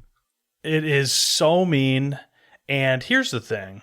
The three of us are gamers. We play games. We enjoy playing games that are right. We are that are tough sometimes. The average player, like there's going to be a lot of people who play Mina. There's a lot of people who play Shovel Knight who aren't like gamers, and they're playing Mina because they remember a time where they played a game like this and they're like, oh, this is cool. It's another game by the Shovel Knight people. That's just too mean for those types of people, man. And in my opinion, and the pit thing is dumb because you take a lot of damage at the beginning of the game from falling in a pit, and you take that exact same amount of damage forever. It makes no sense. It is so much less punishing when I'm very far into the game and way better at it. Mm-hmm. Like, it just... Okay, so there's that. And that is in conjunction with the healing. I do not like the way this works. I understand it, and I can appreciate the effort, but this healing system is very Bloodborne in that you basically have to rally back. So in Bloodborne, if you take a hit, the game incentivizes you to just go ham on that enemy or boss that dealt you that blow, because you will actually heal back that damage that was lost, which makes it a very frenetic, fast game. And that's why people love Bloodborne. I don't even have to use healing if I'm just good. I can even take a hit or two and just beat the shit out of that enemy and get my health back. It feels fun. In this game, it doesn't, because you don't actually, you're like Steve already said, you are fighting for the thought of health. Someday, maybe I'll have health. I don't know. And I'm okay with the way it does it, except, especially at the beginning of the game, and even more so than Souls games, I feel like it takes forever to use a vial in this game. I was going to say, the healing, it takes a minute, and in like a added twist of cruelty, not only the healing takes longer than going underground, which people already say takes a long time. Not only that, but if you get hit while you're drinking a vial, you don't get the health and you lose the vial. Mina drops it. So you get double punished. And I think you lose the yellow health too, right? Like it is a bazillion whammy. Now you just have to be a god gamer. Same thing with the pits, right? There's going to be people who play this game that are like, I literally never have a chance to heal. I mean, early on in the game, I was like, I just need to be better. I just need to be good enough that I never have to heal. And it got to the point where I was not even using vials for the first couple bosses because I just couldn't find good openings. So I'm like, well, I'm just going to have to be better at the game and not use the healing at all. And that is kind of what happened until I eventually got to a point where that didn't matter as much anymore because I could... Mina, and this is going to be a huge part of what I'm sure Steve talks about, but there are so many ways to customize Mina, right? So the healing does become a more of a non-factor later on in the game, but at the beginning it is punishing, especially for a player who's not played games like this before or was just looking like, oh, look at this cute old school game, and then it just kicks your dick in and you just are like, what is happening? So anyway, it's funny because I've heard that from other people too. I think you are in the general public consensus with that feeling, and intellectually I hear that and I'm like, all that makes sense, But for whatever reason, in practice, it always just created really tense situations for me. And I usually came out on top of those situations. So maybe that's why I ended up liking it. It just like something about this system. It is a system that only can work if after you take a hit, like Seth said, you have to rally. It's like you realize you're getting low on health and it's put up or shut up time. Like right now you gotta make this count. And that like kick in the ass the game asks of you, maybe just for like my personality type, worked where I would see that I was low and I'd be like, in my head I'd be thinking, Steve, lock in, you moron. It's game time. And then I would actually somehow find the space to deal damage and heal up, and I would be like, oh my god, I'm a genius. Just praying for ads to come out. Just where are they? Where are they? Get these little gremlins or whatever. Yep. Unlike in Souls games, I can get into a habit, I think other people have this experience too, of you enter a boss fight and you immediately take 2 hits and you panic dodge roll 3 times, heal, they charge you, do 2 more hits, you panic dodge roll, and you basically spend the first 45 seconds of the fight losing 2/3 of your potions, just dodging, waiting to like find your first opening. Mina avoids that problem by being like, you just have to be better than that, and if you are, you'll have a great time. I think, and this is a personal thing, this is where our playthroughs don't align, mine and the 2 of yours. I think that I could have gotten a lot more on board of that if I had more range, but I didn't. Yes. With the daggers, I literally had to always constantly risk getting hit because you are so close to the enemy, especially early on. You have to be like a square away from them at all times, and they move pretty sporadically, so you just have to get good at memorizing things. So I think the mace probably lends itself a little bit better for that playstyle, and I can understand where you're coming from because of that. So yeah, and I mean, I'll kind of spoil this. The mace even gets an upgrade where if you hit the enemy with the very outer tip of the mace, it does extra bonus damage. So it's teaching you spacing that much more, right? It's like encouraging you to find the actual maximum distance away from an enemy.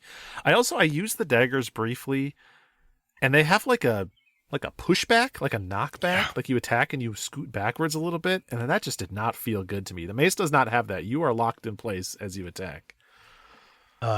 Yeah, with the daggers. So I'll tell you just general how I played it for the first couple hours. Yeah. You eventually, you talked about getting that bonus damage. You eventually with the daggers get an ability to throw one of them. And so I would throw the dagger, get a little bit of chunk damage. Thrown daggers actually do way more damage than you would think. I think it does more damage than any of your normal dagger attacks. And when you throw the dagger, Mina is then faster because one less dagger. So then you're just sprinting around, and I would just dink, dink, dink, just poke and actively avoid picking up the other dagger so that I can continue to be fast. If you have both daggers, you can really stab very quickly and rack up damage.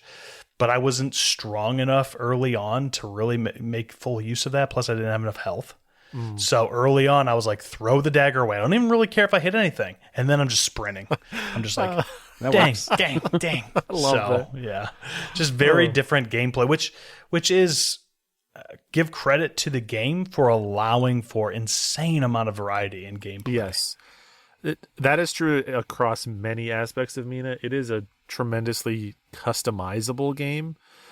In all the in-game systems, I mean, also worth mentioning that separately, the game has like a very robust set of like sliders and game modifiers that you can go in and like, if you want to, turn enemy damage down, turn your damage up. They do, for some reason, disable achievements when you do that, which is like, come on, guys, it's fine. It's not that big of a deal.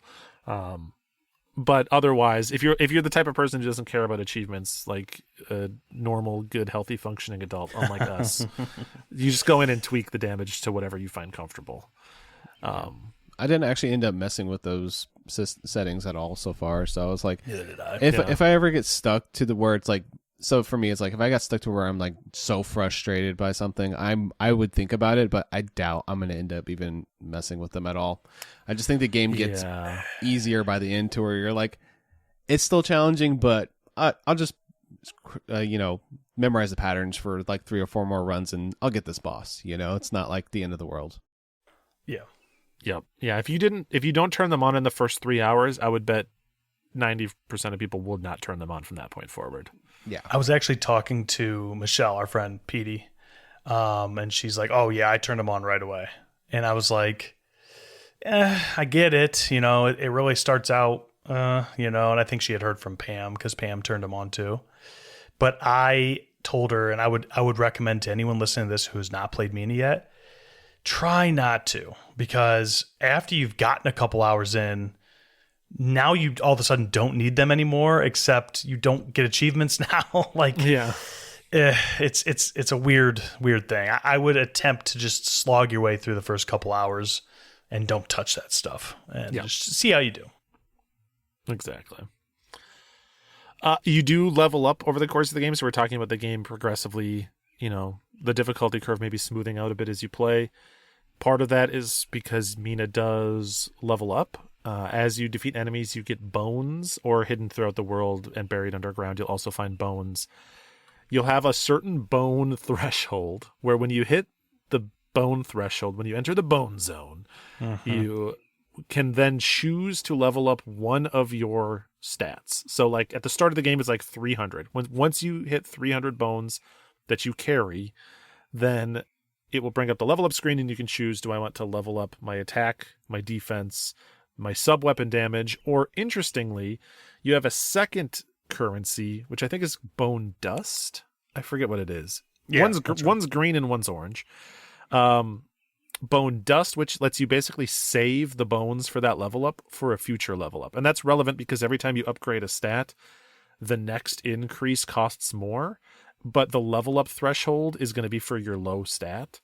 I think it's always your lowest stat, or it's not, it won't always be your highest stat at the very least. So if you want to say, for example, upgrade attack twice in a row, after the first one on your next level up, you probably won't have enough bones to level up attack a second time, unless you have saved some of them as like you basically sort of like put off your level for the future, and next time you'll have more currency to do your level up. You also, when you die, this is where I actually need you two to help me understand the system, and there's no way to ask for that help without it being a humble brag. But the green bones, kind of your main bones, you can think of those like souls in a Dark Souls game. Like when you die, you drop a spark. And I think if you die, and that spark represents your bones, and if you die again, then those bones are lost. I never didn't recover the spark during the entire game. And so when I beat the game, humble brag, I got the achievement for beat the game without ever losing bones. Because I always was able to get back to my spark and recover them every time, so I never permanently lost anything. Nice. Yeah. So I didn't get that achievement, so I must have not gotten back to my spark. But I will say I never lost a huge chunk of bones. Same. Because the game has a system that is really nice, and I think way better than like what Dark Souls does, where if you die and you drop your spark, you can then, like if you've got enough bones, you don't lose your bones in your spark. You keep your bones until you lose all sparks. So you actually have the ability to use some of your bone dust in your little layer to just level something. Just use them so you can't lose them, right? And just spend them. Yes, and then it doesn't matter. And if you don't make it back, oh well. And I think that's brilliant. I did that. So yes, I probably did not make it back to my spark at some point and lost my bones, but it was probably like 20 bones. It was nothing. At the most like 500, which isn't that much. It's like a few enemies.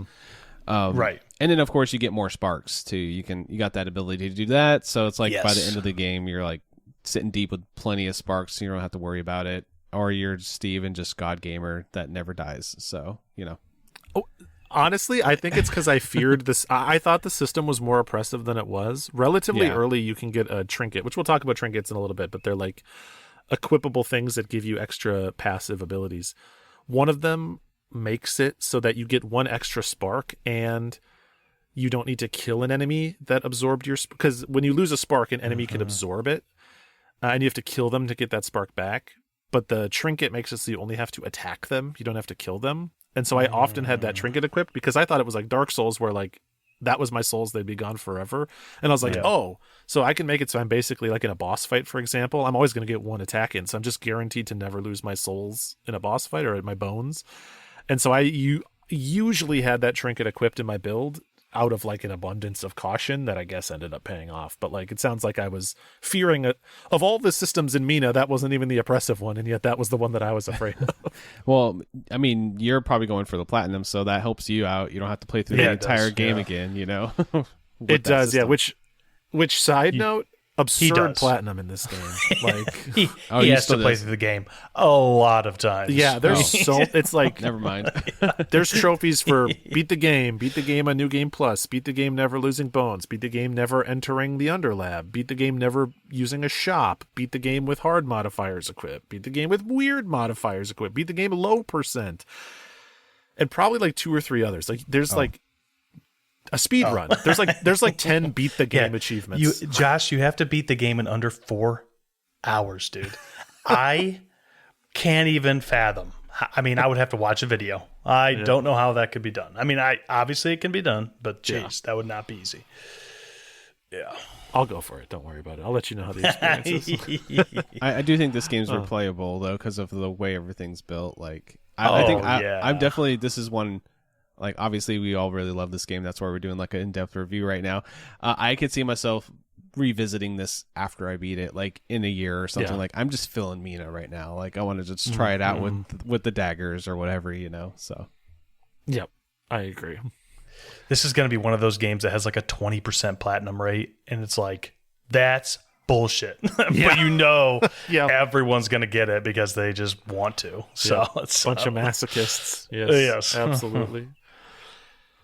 Okay, well, I think that covers the bulk of combat, and we actually, in talking about combat, covered most of the exploration. I will say that Osix, the town where you start in, is central to the island, and the different like zones, the biomes around it, where all of those different lighthouse towers generators are like spread out on all the sides of the island. You can, like, unlike a Zelda game, you don't ever get like the hook shot that now lets you cross the big gaps or anything. Like, you can essentially go any direction at any point in the game. The game guides you to in a certain order, and the difficulty of enemies will also sort of guide you. Like, you can wander in one direction and be like, oh, I'm getting absolutely smoked. I should probably not go here first. So for those of you that like a challenge, or if you have that stubborn streak in you where you enter a hard area and you're like, I'm just going to do this one first, you can do it that way, but I just went through the natural order that the game expects, and it works pretty well. Another indicator, quick, is enemies will give you a certain amount of bones when killed.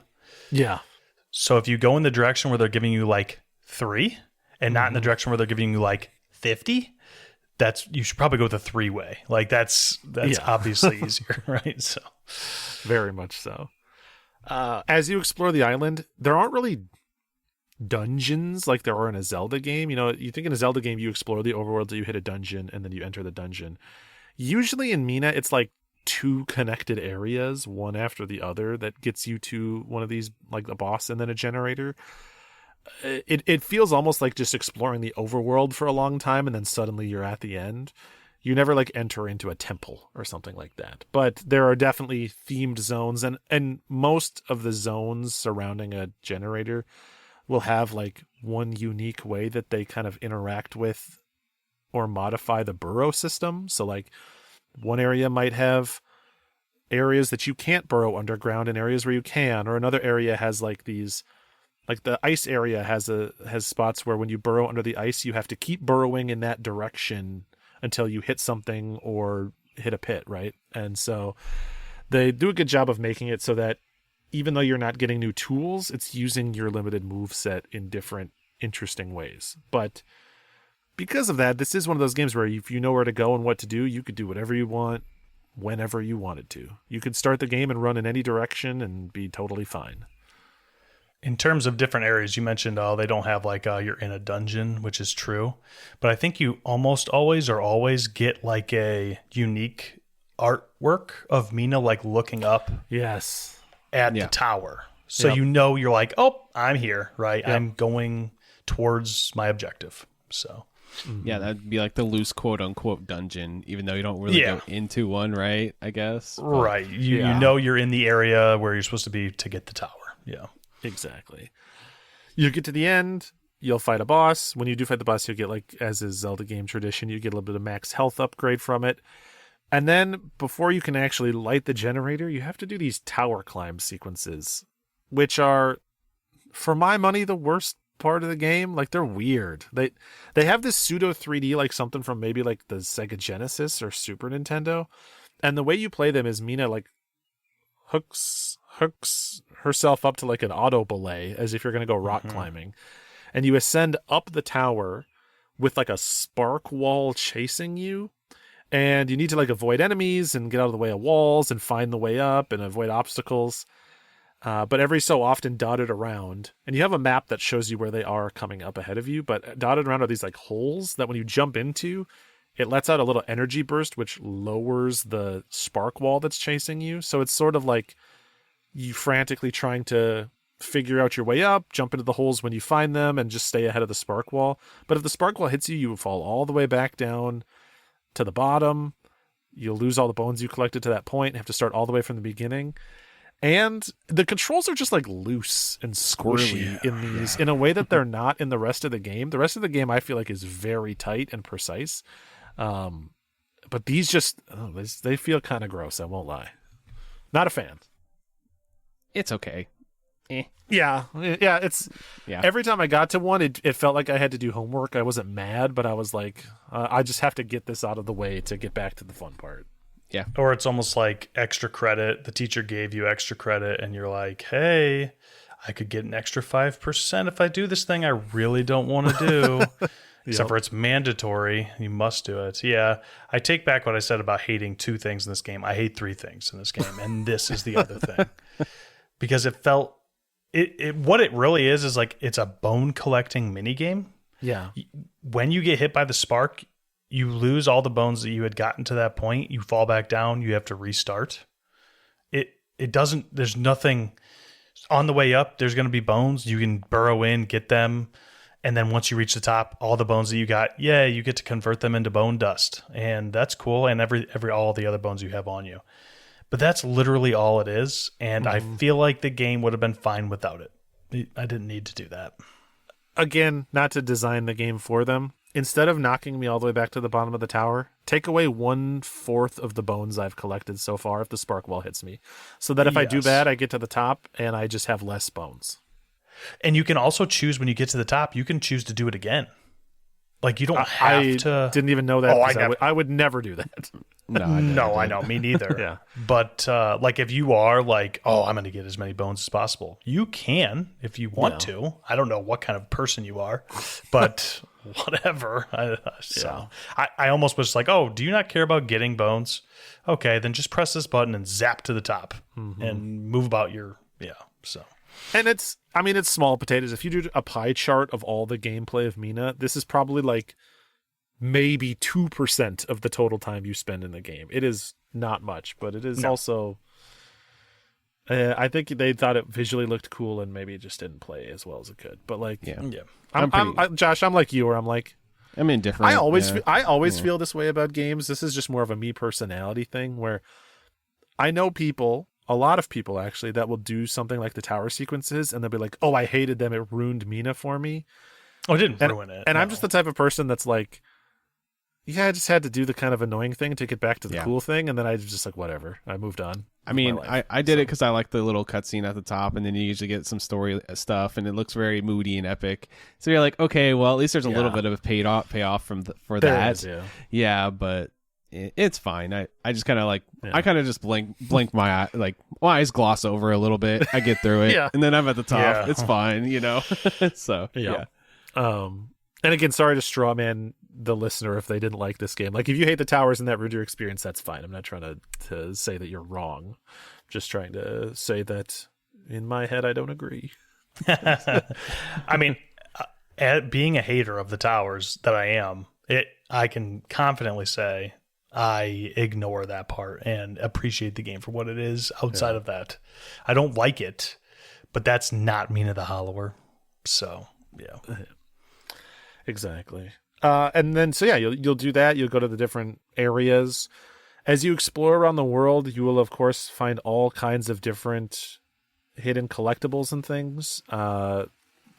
The world is very dense with secrets, and that's something worth mentioning about the exploration in Mina, is that this is a very densely packed game. There's like no wasted space in Mina, and you will constantly find like little secrets, or you find like a little crack in the wall and you'll attack that and it'll open up an entirely new path for you to go to explore. Or you'll like, fight all the way around. It does the Souls thing where you'll fight your way through a level and then you'll reach like a rope that will lower a rope down, and suddenly now you have this shortcut back to an earlier area. But like in terms of discovery, maybe no game has like a higher like discoveries per minute. Like every screen you're finding another 1, 2, 3 different hidden things. There's hidden boss fights all over the place. There's tons of like little upgrades to find everywhere. Like I think even people that are a little cooler on the game, I think it's pretty universal that the exploration and the sense of discovery and the sense of place is top notch. It's like unmatched. I absolutely loved it. It feels like a very lived in world, and it feels like this is what took the game so long, is making it so much fun to go. It's not usually a point A to point B even. It's like a point A to point B to point C to point F. It's like you find so many unique things, and then sometimes you just open up an area and you just go and you're like, whoa, there's a mini boss here. Like you don't even expect to find on this other side of this biome you're in, or something like that. Or you find like a cool new trinket, like, oh wow, I can do this now. And it's just like every single, like, I feel like every 20 to 30 minutes there's something cool that I'm like, oh my god, that's cool. That I can't believe they're doing this, So it's very much one of those games about discovery, which it felt really good. Yep. Mina does the RPG dungeon thing better than any RPG I've ever played, where when you come to a crossroad, you can pick to go this way or go that way, right? But in a lot of, especially older RPGs, picking the wrong way is usually the good thing because you're going to get extra treasure, right? But it's also like sloggy and stuff. There are so many screens in this game where you can choose to go either that way or that way, and it just feels so good every time to go and discover something that a different player might not have seen. I've already kind of, now that I've beaten the game, I've done a little digging, a little watching of YouTube, and I'm like, what? I've never seen these people. I don't know who this person is. What is this thing they took? Why did they take it? I don't. Something that everyone's going to see in this game, and I think Josh, you talked about like, oh, there's like all these different characters and feels lived in. There's this like clown guy that shows up every once in a while, and for an 8-bit pixelated game, probably the biggest jump scare that I have ever had in a game like this. Dude just shows up, scares the shit out of you, gives you a riddle, and then it's like, thanks, and gives you some bones. Yep. And then he's done. That's it. See ya. Yeah. It's just like, God, this game is nuts in all the best ways, man. Yeah. Not to spoil anything else, but when you go into the undercarriage, what's that thing called? Underlab. Yeah. There's like a pool that heals you, right? Sometimes there's just a creepy old dude with a giant nose just chilling in there. I know, like, just chilling just like in there. he's sniffing your water. And then he's like, Mina, my fingers are really pruny. I've been in here too long. Will you want to get a little closer and see? And you're like, no, I don't want to. I am good, man.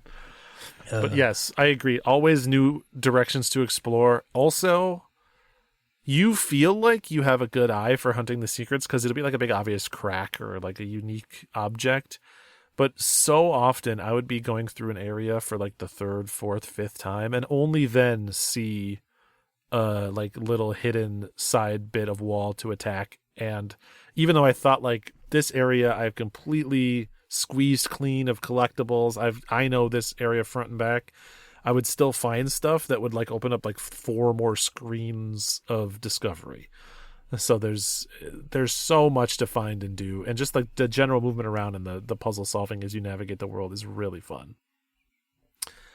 Probably the biggest thing that you'll find as you explore, and the thing that drives all the customization, or most of the customization we've been talking about so far, is the trinkets. There are tons of trinkets in the game, and Mina can equip multiple trinkets. You can upgrade that over time. And the trinkets change like all aspects of the game. There are, as I mentioned before, there was like one that gave me an extra spark and let me get my spark back quicker. There are a number of trinkets that will help you with movement. They'll make you burrow faster, burrow longer. It'll help you navigate pits better. Basically, any aspect of moving around in the world, there's probably a way to upgrade or modify that with trinkets. There's combat ones that will make certain types of attacks stronger, or certain actions better, or, you know, encourage you to focus on weapon attacks or sub-weapon attacks. And because you can equip multiples, you can basically create like builds. Like you could have a very movement-focused Mina. You can have a very combat-focused Mina. By the end game, and I think from the sounds of things, you guys did something similar. I had like a combination of trinkets that affected how like healing and health management worked that made me like almost invincible. Like I was just ridiculously strong because I could basically outpace enemies' damage. Like their DPS didn't match my HPS. I could just out heal them. Like you can truly create some bonkers builds, and it's almost everything in the game. If there's some aspect of the game that is annoying you, you can probably equip one or multiple trinkets to help you navigate that thing better or work around it. Pits are pissing you off. It seems like half the trinkets in the game help you to move better or avoid pits. That's like true. they knew that the pits would be annoying. You want to do certain types of weapon attacks? Cool. You want extra bones? Cool. You want extra sub-weapons? Cool. Like, so there's even trinkets that you can equip that just make the game harder. Like there's ones that are just like make your life more painful. So I think a lot of where like the difference in combat that is unlike Souls or Zelda, which are the two biggest influences, comes from the trinket management and your builds. I eventually, and we've already kind of talked about the healing in the game, but I eventually equipped a trinket that made it so Mina healed every time she got so much yellow bar. So I just turned the game into Bloodborne. Yep. I made it so that I made it have the rally mechanic. I'm going to do so much damage, and I'm just going to get the heal. I don't have to wait for the delay in the healing. I just get it. And that felt great to me. It became that trinket can never get unequipped. That is forever going to be equipped. That's just the build. That's just the way I want to play. But the game, you can do literally so many different variations of exactly. I don't think a single person, unless you're going like super optimal following a guide, there's not going to be a single person that plays this game blind and has the same Mina build by the end. No, entirely different. I think there's ones that a lot of people will use commonly. Like, I actually didn't use this one, but pretty much everyone I've talked to has used. There is one that lets you drink vials faster. So like, there you go. You cut your drink time in half. That'll mitigate that frustration for you. But yeah, there's just a ton. I usually equipped a lot of movement ones. Mina normally can jump like a tile, and out of a burrow can jump like 2 tiles, but you can equip a number of trinkets that together make it so you can move like 6 tiles or more if you combine it with sub-weapons, which made it so like the pit areas and platforming basically became like free for me, because I just had infinite movement tech at my disposal and could like clearly bypass certain puzzles in a way that I found fun, and especially was fun in like the late game as I was running around the world collecting everything to get the 100%. Like I just felt like areas that I was being so meticulous in navigating these puzzles before, now between the shortcuts I've opened and the trinkets I've equipped, I was just blazing through them incredibly fast. Yeah, it was pretty cool. There's something you have to do near the end of the game where I'm at now. It's like, I have to double back and get a few of these things that I didn't know about. I won't spoil what it is. But I went back to the first area in the game, and I was just like, this is so easy. I was struggling so hard here, like going through a screen without even thinking twice before. It was like, this is kicking my ass. Now it's like, I'm God. You guys are nothing to me. These little crows, what are you doing? You guys are little peons. Bye. Like things like that. Yep. So, like the early game Knight dude, that I struggled against. It was like 3 ticks or something, or 2 ticks even to kill him. It's like nothing. So yeah, it really makes you feel strong as you level Mina up, and you do feel like the best fighter in the game by the end. You feel like you can take anything on. I do have a quick tangent question for both of you. Yeah. We're talking about leveling. We've talked about leveling. We've talked about the trinkets. A lot of people will say that Zelda games are not RPGs. Do you think that Mina is an RPG? Oh, yeah. An action RPG? Yes. Yes. So. Yeah, action RPG. Mm-hmm. For sure. Because, okay, cool. Me too. And I've heard people talk about how Mina is or isn't a Souls-like as well, which is a whole separate conversation. But because of the leveling, I feel like that's where it takes it a step further, where it's almost like Ys and Zelda had a baby or something. Yeah. Right? And that's Mina. Yep. Yeah, it's interesting you say whether or not it's a Souls-like. It's tough because the game really, it is and it's not. The way that I've described it in like our Discord and elsewhere is, my feeling is that the game looks like, the world and the exploration looks like it's going to be a Zelda game, but it actually explores more like a Souls-like, with the really dense areas looping back on itself and stuff. And then the combat, because it has Estus flasks and stuff, I feel like it looks like Souls combat, but is actually more like a more robust Zelda combat to me in execution. So there's like a little bit of like deception almost in what the game presents versus what it actually is. But there's no denying that it's harder than a Zelda game, certainly, at least in the first part. Yeah, honestly, the world feels very Dark Souls 1. Mm-hmm. And how it, like, almost everything loops back to Ossex in some way, which feels really cool. Like, there were a lot of instances where I would not really understand where I was, and then, all of a sudden I'm back in this place that I was very familiar with, which is quintessential Dark Souls, original Dark Souls. And even some of the other Dark Souls games have not nailed that feeling. And Mina does nail that feeling, at least for me. Like, I think it's very cool. You don't actually have like a very good, and a lot of people don't like it because of this, but there's no like grid-based map of Mina the Hollower. Mm-hmm. But honestly, I don't mind it so much because I feel like some of that sense of exploration and discovery is there because you can't reference a map. So not being able to see like the shaded in room where you're like, how do I get to that room, does help with you being like pleasantly surprised when you find one. Yeah, I think this is one where I started wanting a map because I've been playing so many gated explorations lately, and I'm just used to that. I got to hit select, pull the map up. Where do I go next? Once I got over that little like hump, and I'm like, oh no, this is just really fun to explore, and I'm actually really discovering and learning where everything it goes and how everything connects. Like, after a while, you kind of can just get around without any issue, which is nice. That's a really well designed world too. If you can do that, it has the visual identity and everything where you're like, oh, okay, I know if I go here to here to here, I can get to there. Like, it's not that hard once you live in the world a little bit. It honestly, Josh, gave me Death's Door vibes in that way. At first, I was like, I need a map in Death's Door.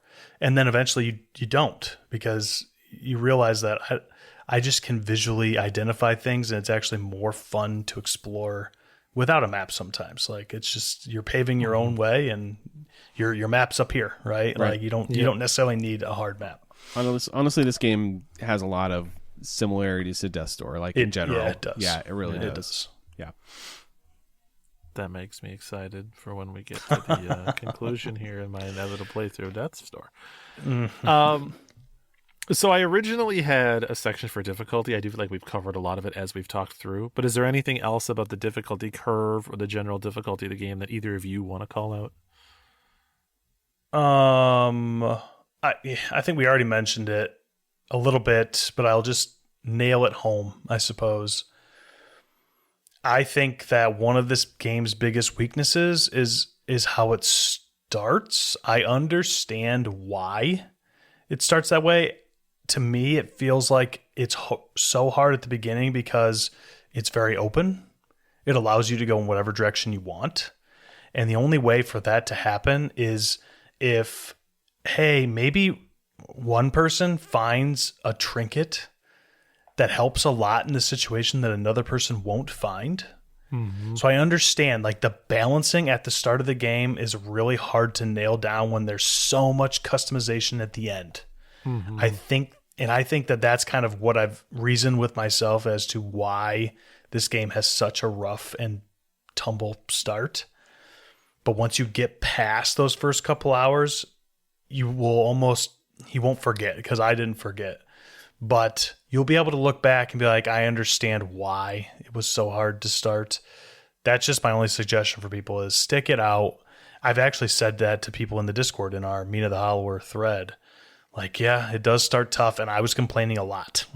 I was talking to Steve about it at the beginning, because he and I were, there weren't a whole lot of people like getting super deep into it at the very start.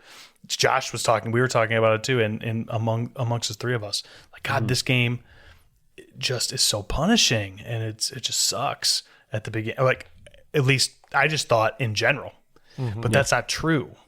And then it gets to a point, and I don't think we have talked about this. This is maybe the more important thing. It almost gets to the point where it flips and it becomes too easy, especially if you just break it. And I mean, there was a point where I had the right 6 trinkets equipped where I could literally just stand in front of an immobile or fairly immobile boss and just slash. Yeah. And they had no chance, dude. I'm just watching their health bar shred, and that's it. You're done. All right, get my rose, move on. And I don't think that was what they were planning for either. So it's kind of a weird balancing act.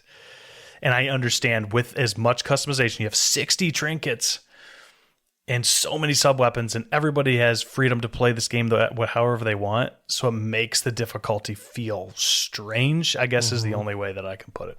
Yeah, it kind of starts, this just to use reference points for other games that are in action RPGs.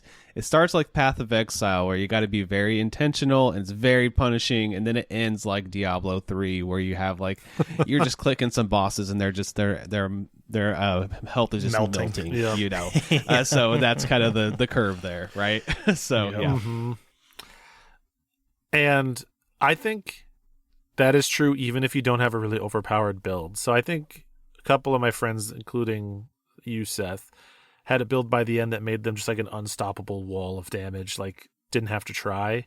The equivalent of Ross just standing in the final boss of Hades, not moving and beating the boss.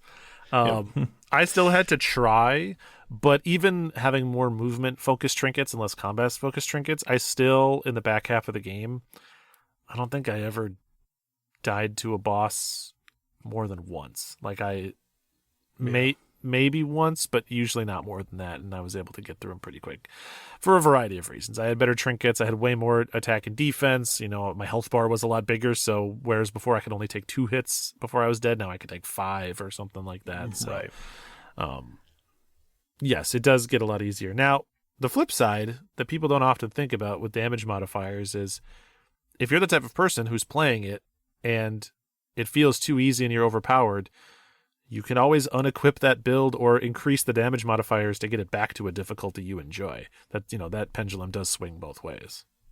Yeah, and you already mentioned the fact that there are literal trinkets that you can equip that make the game harder. Specifically, like, you can actually make it more punishing. And there are options to make it more punishing in like the modifiers too. So yeah, I totally understand that. You can walk into bosses and completely unequip all trinkets and just be like normal old Mina with a long health bar. You can do whatever you want. You can make the game what you want. I think that for the average person, it's really tough to stray away from that. I am now a super mouse, and F off. Like, I'm going to wreck you because I got wrecked at the beginning. So now I'm just going to wreck everything I see. Now, if I went back and played the game through again, you have to do it different ways to get achievements and trophies and whatever. So, but outside of exploration being an absolute 10 out of 10, 11 out of 10 for Mina, customization is also that. It's limitless. Yeah. By the time you hit the mid game between the trinkets and the modifier options, like every human on the planet should be able to customize their own version of Mina that works perfectly for them. It might be annoying to have to do that, and I definitely am sympathetic to like the difficulty curve is weird in this one, and they probably could have smoothed it out a little, taken some of that front half and tucked it into the back half maybe. Yeah. But when it works really well. So It does. a couple other notes as we close out here. As you would expect from a Jake Kaufman soundtrack, chiptunes are great. Maybe not quite as catchy as like Shovel Knight, but like a couple of the areas are blow for blow with Shovel Knight to me. Yeah. And like there's like the soundtrack is like 4 hours long. There's so much music in this game, and it's all enjoyable chiptune music. I liked it quite a bit. Me too. There is a song that's like I don't really know if it's the theme, but it's like kind of seems like this game Strike the Earth. You know what I mean? It's like that beat will get stuck in my head like crazy. But yeah, it's a really good soundtrack. Music from the Bayou, man. That Bayou music good. is so good. It's banging. Yeah.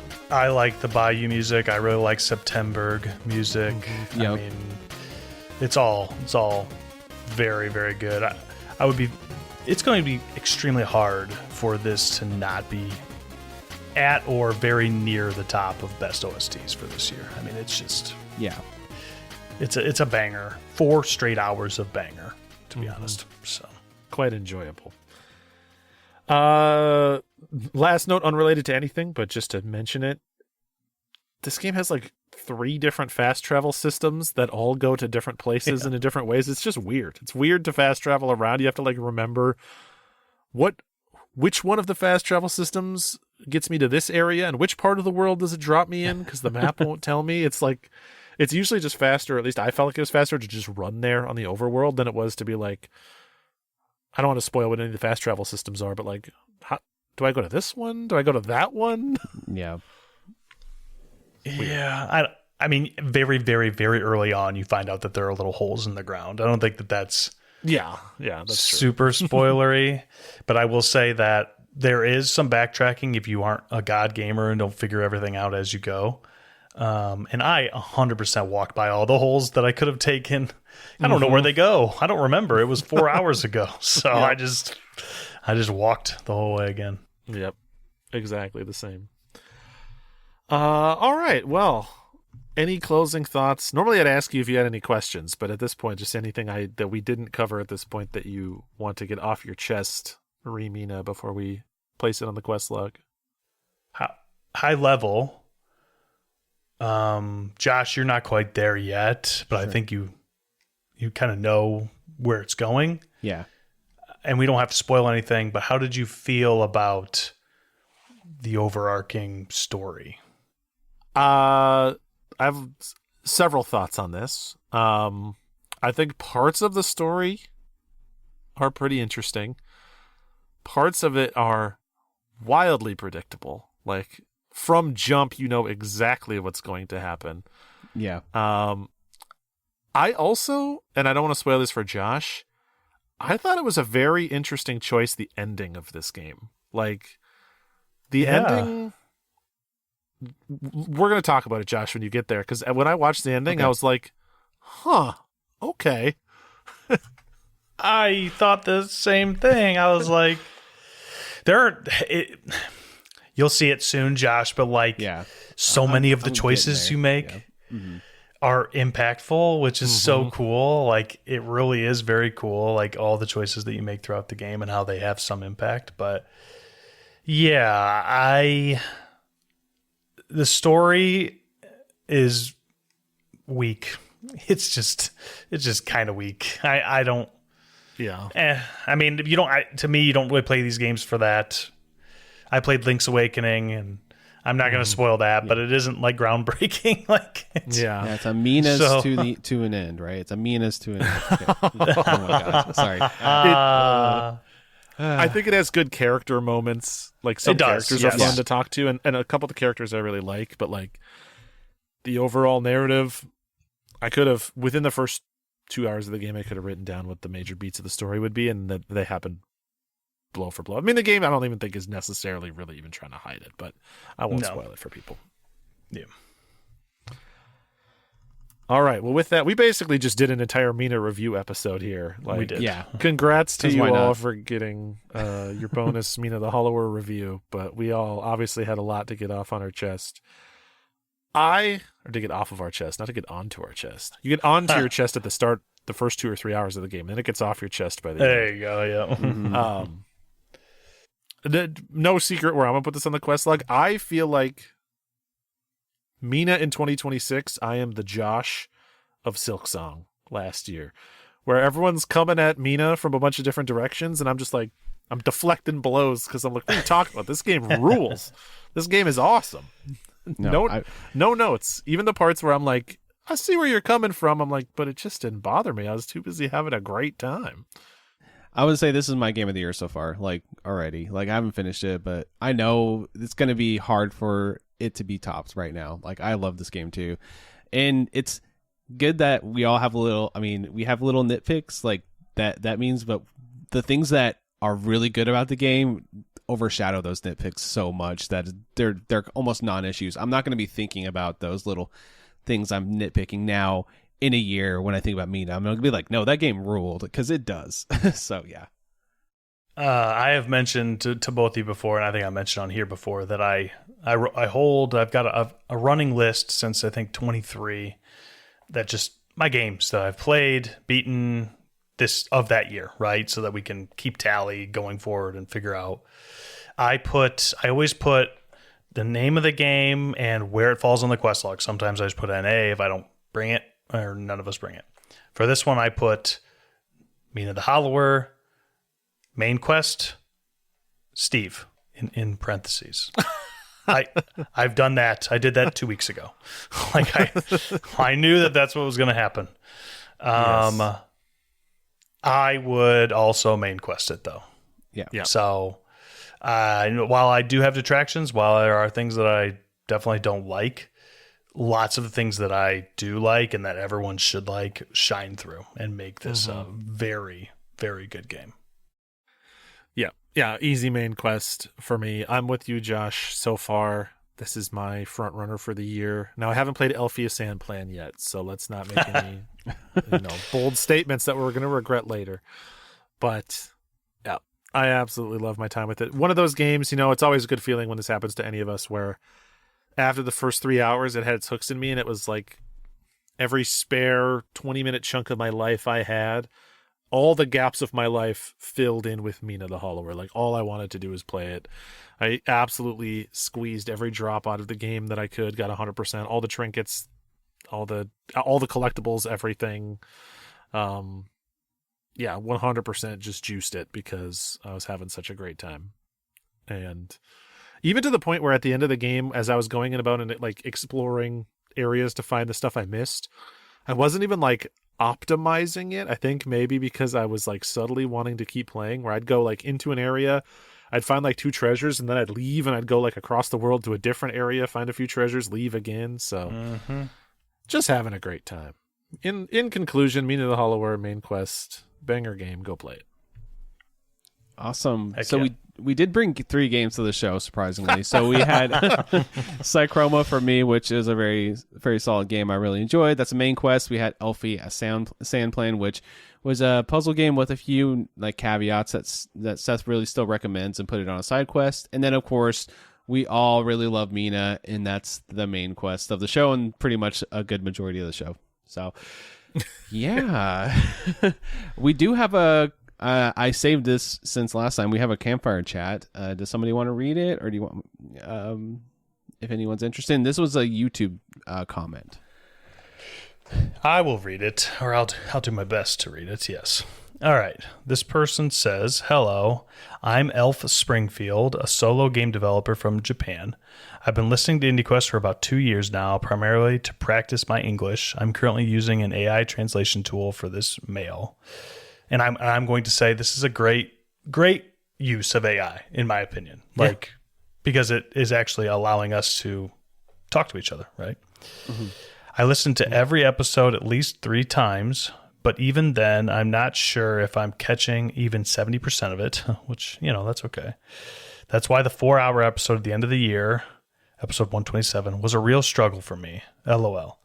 On the rare occasions when I catch a joke and manage to laugh at the exact same moment as the 3 of you, it makes me so happy. You often feature games by Japanese indie developers, which I find really interesting to listen to as a fellow dev. Also, as a fan of the classic Fire Emblem series, I find myself nodding along to much of what Go Hobo Go had to say. I look forward to more of your fun conversations and great episodes. Thanks for everything. Awesome comment. Thank you so much for listening. I feel bad that you're learning English for me when I often just make up words for what I want things to mean that are 100% not what they actually mean, but it'll at least teach you how to speak with the slang of a lazy Midwestern American. Mm-hmm. Oh yeah, this is the kind of comment you get, and of course I like doing the show and enjoy talking with you guys, but this makes it even more worth it whenever you see somebody like, I'm learning English and I just really enjoy listening to this. I listen to it multiple times. It makes us feel fulfilled, and it makes this show just feel like a good big community. So I love that whole feeling, Yeah, I mean, the 3 of us do this as a hobby. Yeah. Because we enjoy it, and it's cool to find out that people enjoy it as much as they do, I suppose. So, yeah, very cool. Yeah, just a really cool comment. Wanted to shout it out because it just brightened my day, and I'm sure it did the same for you guys too. So, yeah. Yep. All right. Speaking of comments that can brighten our day, you can find us on Blue Sky, IndieQuest Pod. You can send us messages over there, follow us over there. You can also send us emails, IndieQuestPod@gmail.com. There's also a little link in the description of every podcast episode that says fan mail, which we did get an audio one, but we will save that since we are running long on this episode, but we'll get to that soon. And so you can do audio or you can send us a text, and both are anonymous. Anyway, Steve, where can they find you on the internet? On Blue Sky for only 15 minutes a day right now, or Twitch a couple times a week at Blinkoom. What about you, Seth? You can find me on Blue Sky at Captain Drachma, and of course in the Polymedia Discord, best place on the internet. If you want to get in that Discord, head on over to Patreon, search up Polymedia, jump into the tier that gets you into the Discord. Come talk to us about Mina the Hollower. Josh, where can they find you? You can find me at Josh Leslie on Blue Sky, and you can also find The Monthly Mishap, my other podcast I do once a month about movies and entertainment with our buddies Scotch and Hobbies. We just got done doing our 1-year episode. We've been doing it for a year now, which is crazy. Whoa, heck yeah. Yeah, dude. it feels like we just started it, which we kind of did, but still, that's cool. It keeps on trucking, and I'm having a good time with that. So check that out. And then I want to shout out real fast. Don't forget, you can find the quest log, IndieQuestPod.com. I did get the little email saying that domain is still active, so we're going to keep it going. So don't forget that if you're like, what is the quest log? Go check it out. It's just a fancy Google Doc. It's not even that fancy, but it has all the games that we talked about on there with links to the websites and all the devs. And you can, if you're curious about Elfie a Sandtail, that's on there. You click the link, you can find the game. Boom, there you go. So that's what it's all about. I mean, we don't really point it out too often, but I'm doing the math here. 274 indie game recommendations for you between the main quest and the side quest. So you could comfortably play only questlog games for the next 5 years of your life. So if you're not sure what to play, please, every single game on that list is endorsed by at least one of us. That's true. And when you come back after those 5 years, we will have another 275 indie recommendations for you to start playing.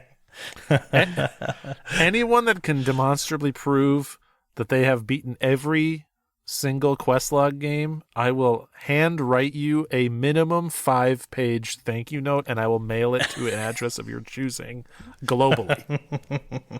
Oh, okay. Oh, that's someone's going to try. I need to see 274 receipts, and the list grows. So you have to beat all these games and keep up at a 3 games every 6 games a month pace. Yep. Well, I'll go ahead and close this out today. Thank you so much for listening to the show. We appreciate all the kind words, and we always have a good time doing it. I'm glad you guys hopefully you enjoyed the Mina the Hollower review with bonus extras this episode, because that's what it ended up being. But thank you. We'll see you on the next one. Have a great couple weeks, and keep on enjoying indie games, including free indie games, which will be the topic of the next episode. So we'll see you on that episode. Have a great day. See ya. Peace.